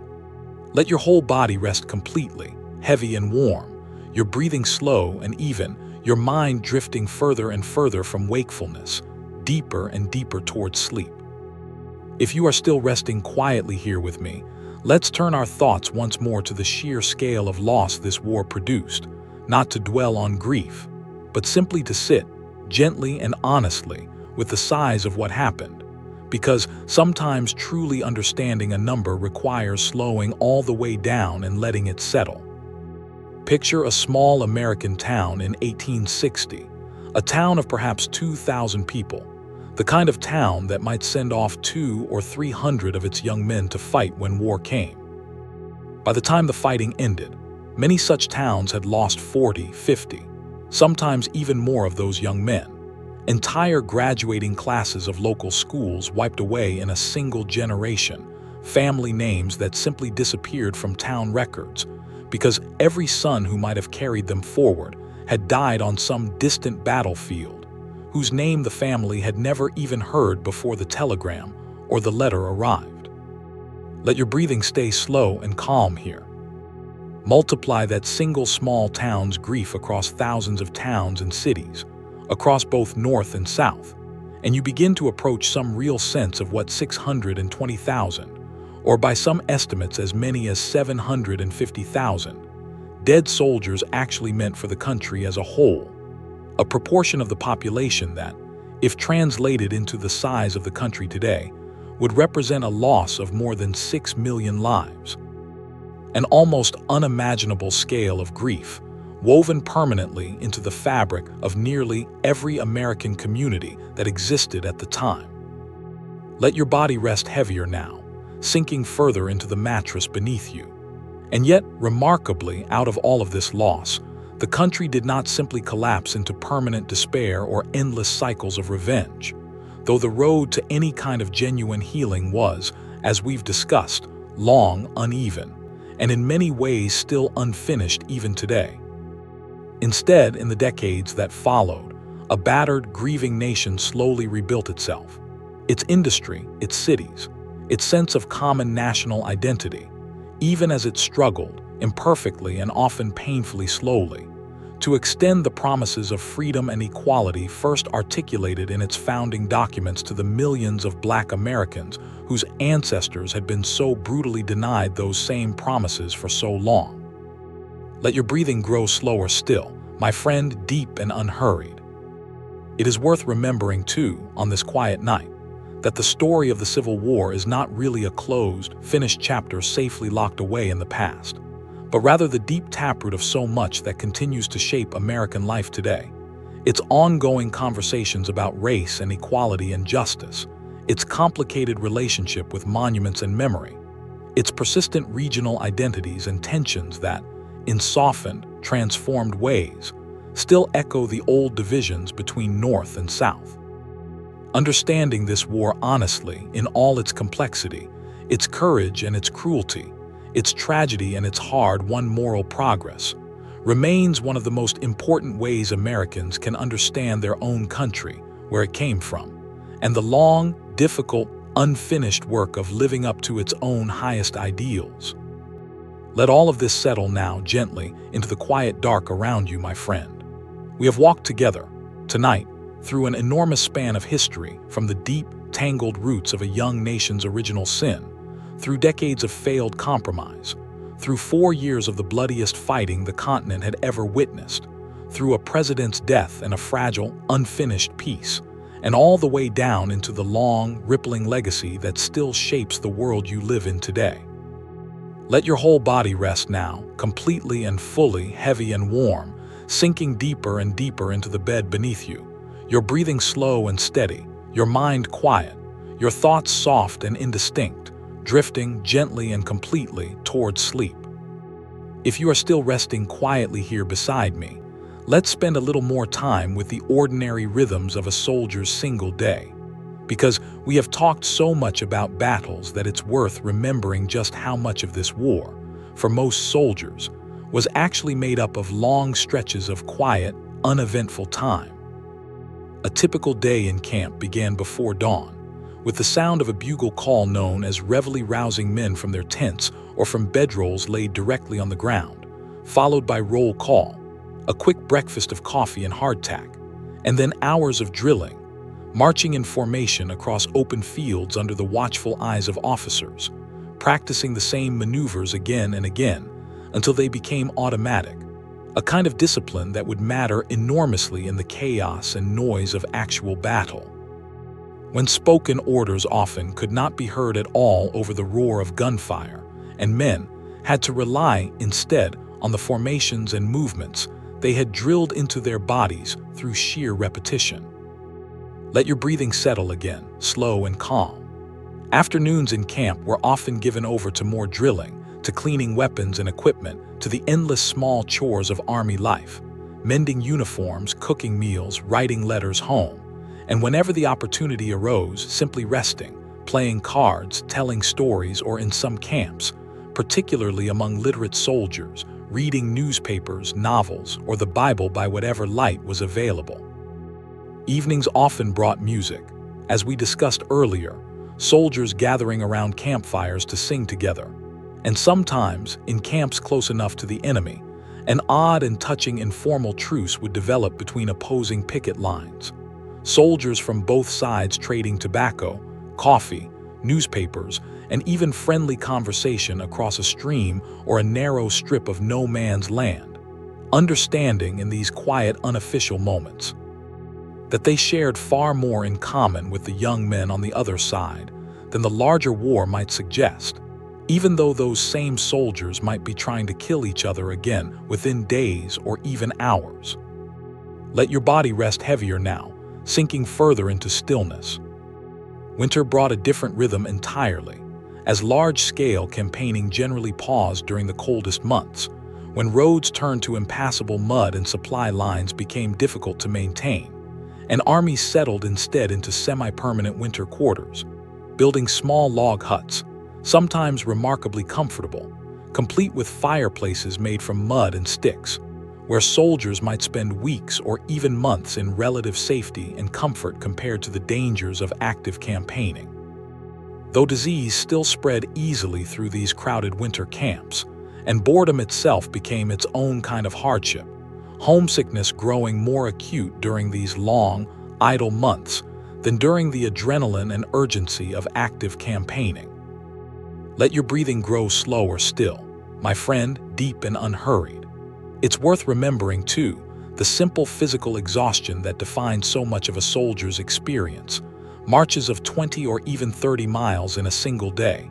carrying a pack that might weigh 40 pounds or more, in wool uniforms that grew unbearably hot in summer and never quite warm enough in winter, through mud, through dust, through rain that could turn a dirt road into a knee-deep quagmire within hours. Soldiers' feet, wrapped in boots that were often poorly fitted or worn through entirely, suffered constantly in blisters, and the diseases that could follow from them disabled as many soldiers at various points in the war as actual combat wounds did. This was, in other words, a war fought overwhelmingly on foot, by young men whose bodies bore the accumulated strain of years of marching and camping and fighting in a way that, for those who survived, often left permanent physical marks, aching joints and old injuries that would trouble them for the rest of their lives, long after the guns themselves had fallen silent. Let all of this settle now into the quiet dark around you, my friend, this vast, patient, physical labor of war, so much of it not glorious or dramatic at all, but simply exhausting, uncomfortable and long. Let your own body, so warm and safe and still right now, feel the full contrast of that old exhaustion, and let it make your own present comfort feel even sweeter, even more worth savoring as you sink further and further into rest. If you're still floating quietly along with me, let's take one final, slow walk through the arc of this whole story, gathering it all up gently, the way you might gather scattered photographs back into a single worn album before closing the cover for the night. It began, long before any shots were fired, with a nation built, in part, upon a terrible contradiction, proclaiming liberty as its founding ideal while permitting millions of human beings to be held in bondage, a contradiction that decades of political compromise could delay but never truly resolve. It grew slowly and painfully through crisis after crisis. The Missouri Compromise, the Fugitive Slave Act, Bleeding Kansas, the doctored Scott decision, John Brown's doomed raid, each one another small crack spreading further across an already fragile foundation, until finally, with Lincoln's election and the secession of the southern states, the whole structure gave way at once. Let your breathing stay slow and calm here. Then came the war itself, 4 years of a violence more terrible than the young nation had ever imagined, from the strange, almost bloodless opening at Fort Sumter to the shattering, bloody days at Shiloh and Antietam and Gettysburg and Vicksburg, through the long, grinding campaigns of attrition at Petersburg and in the Shenandoah Valley and across Georgia and the Carolinas,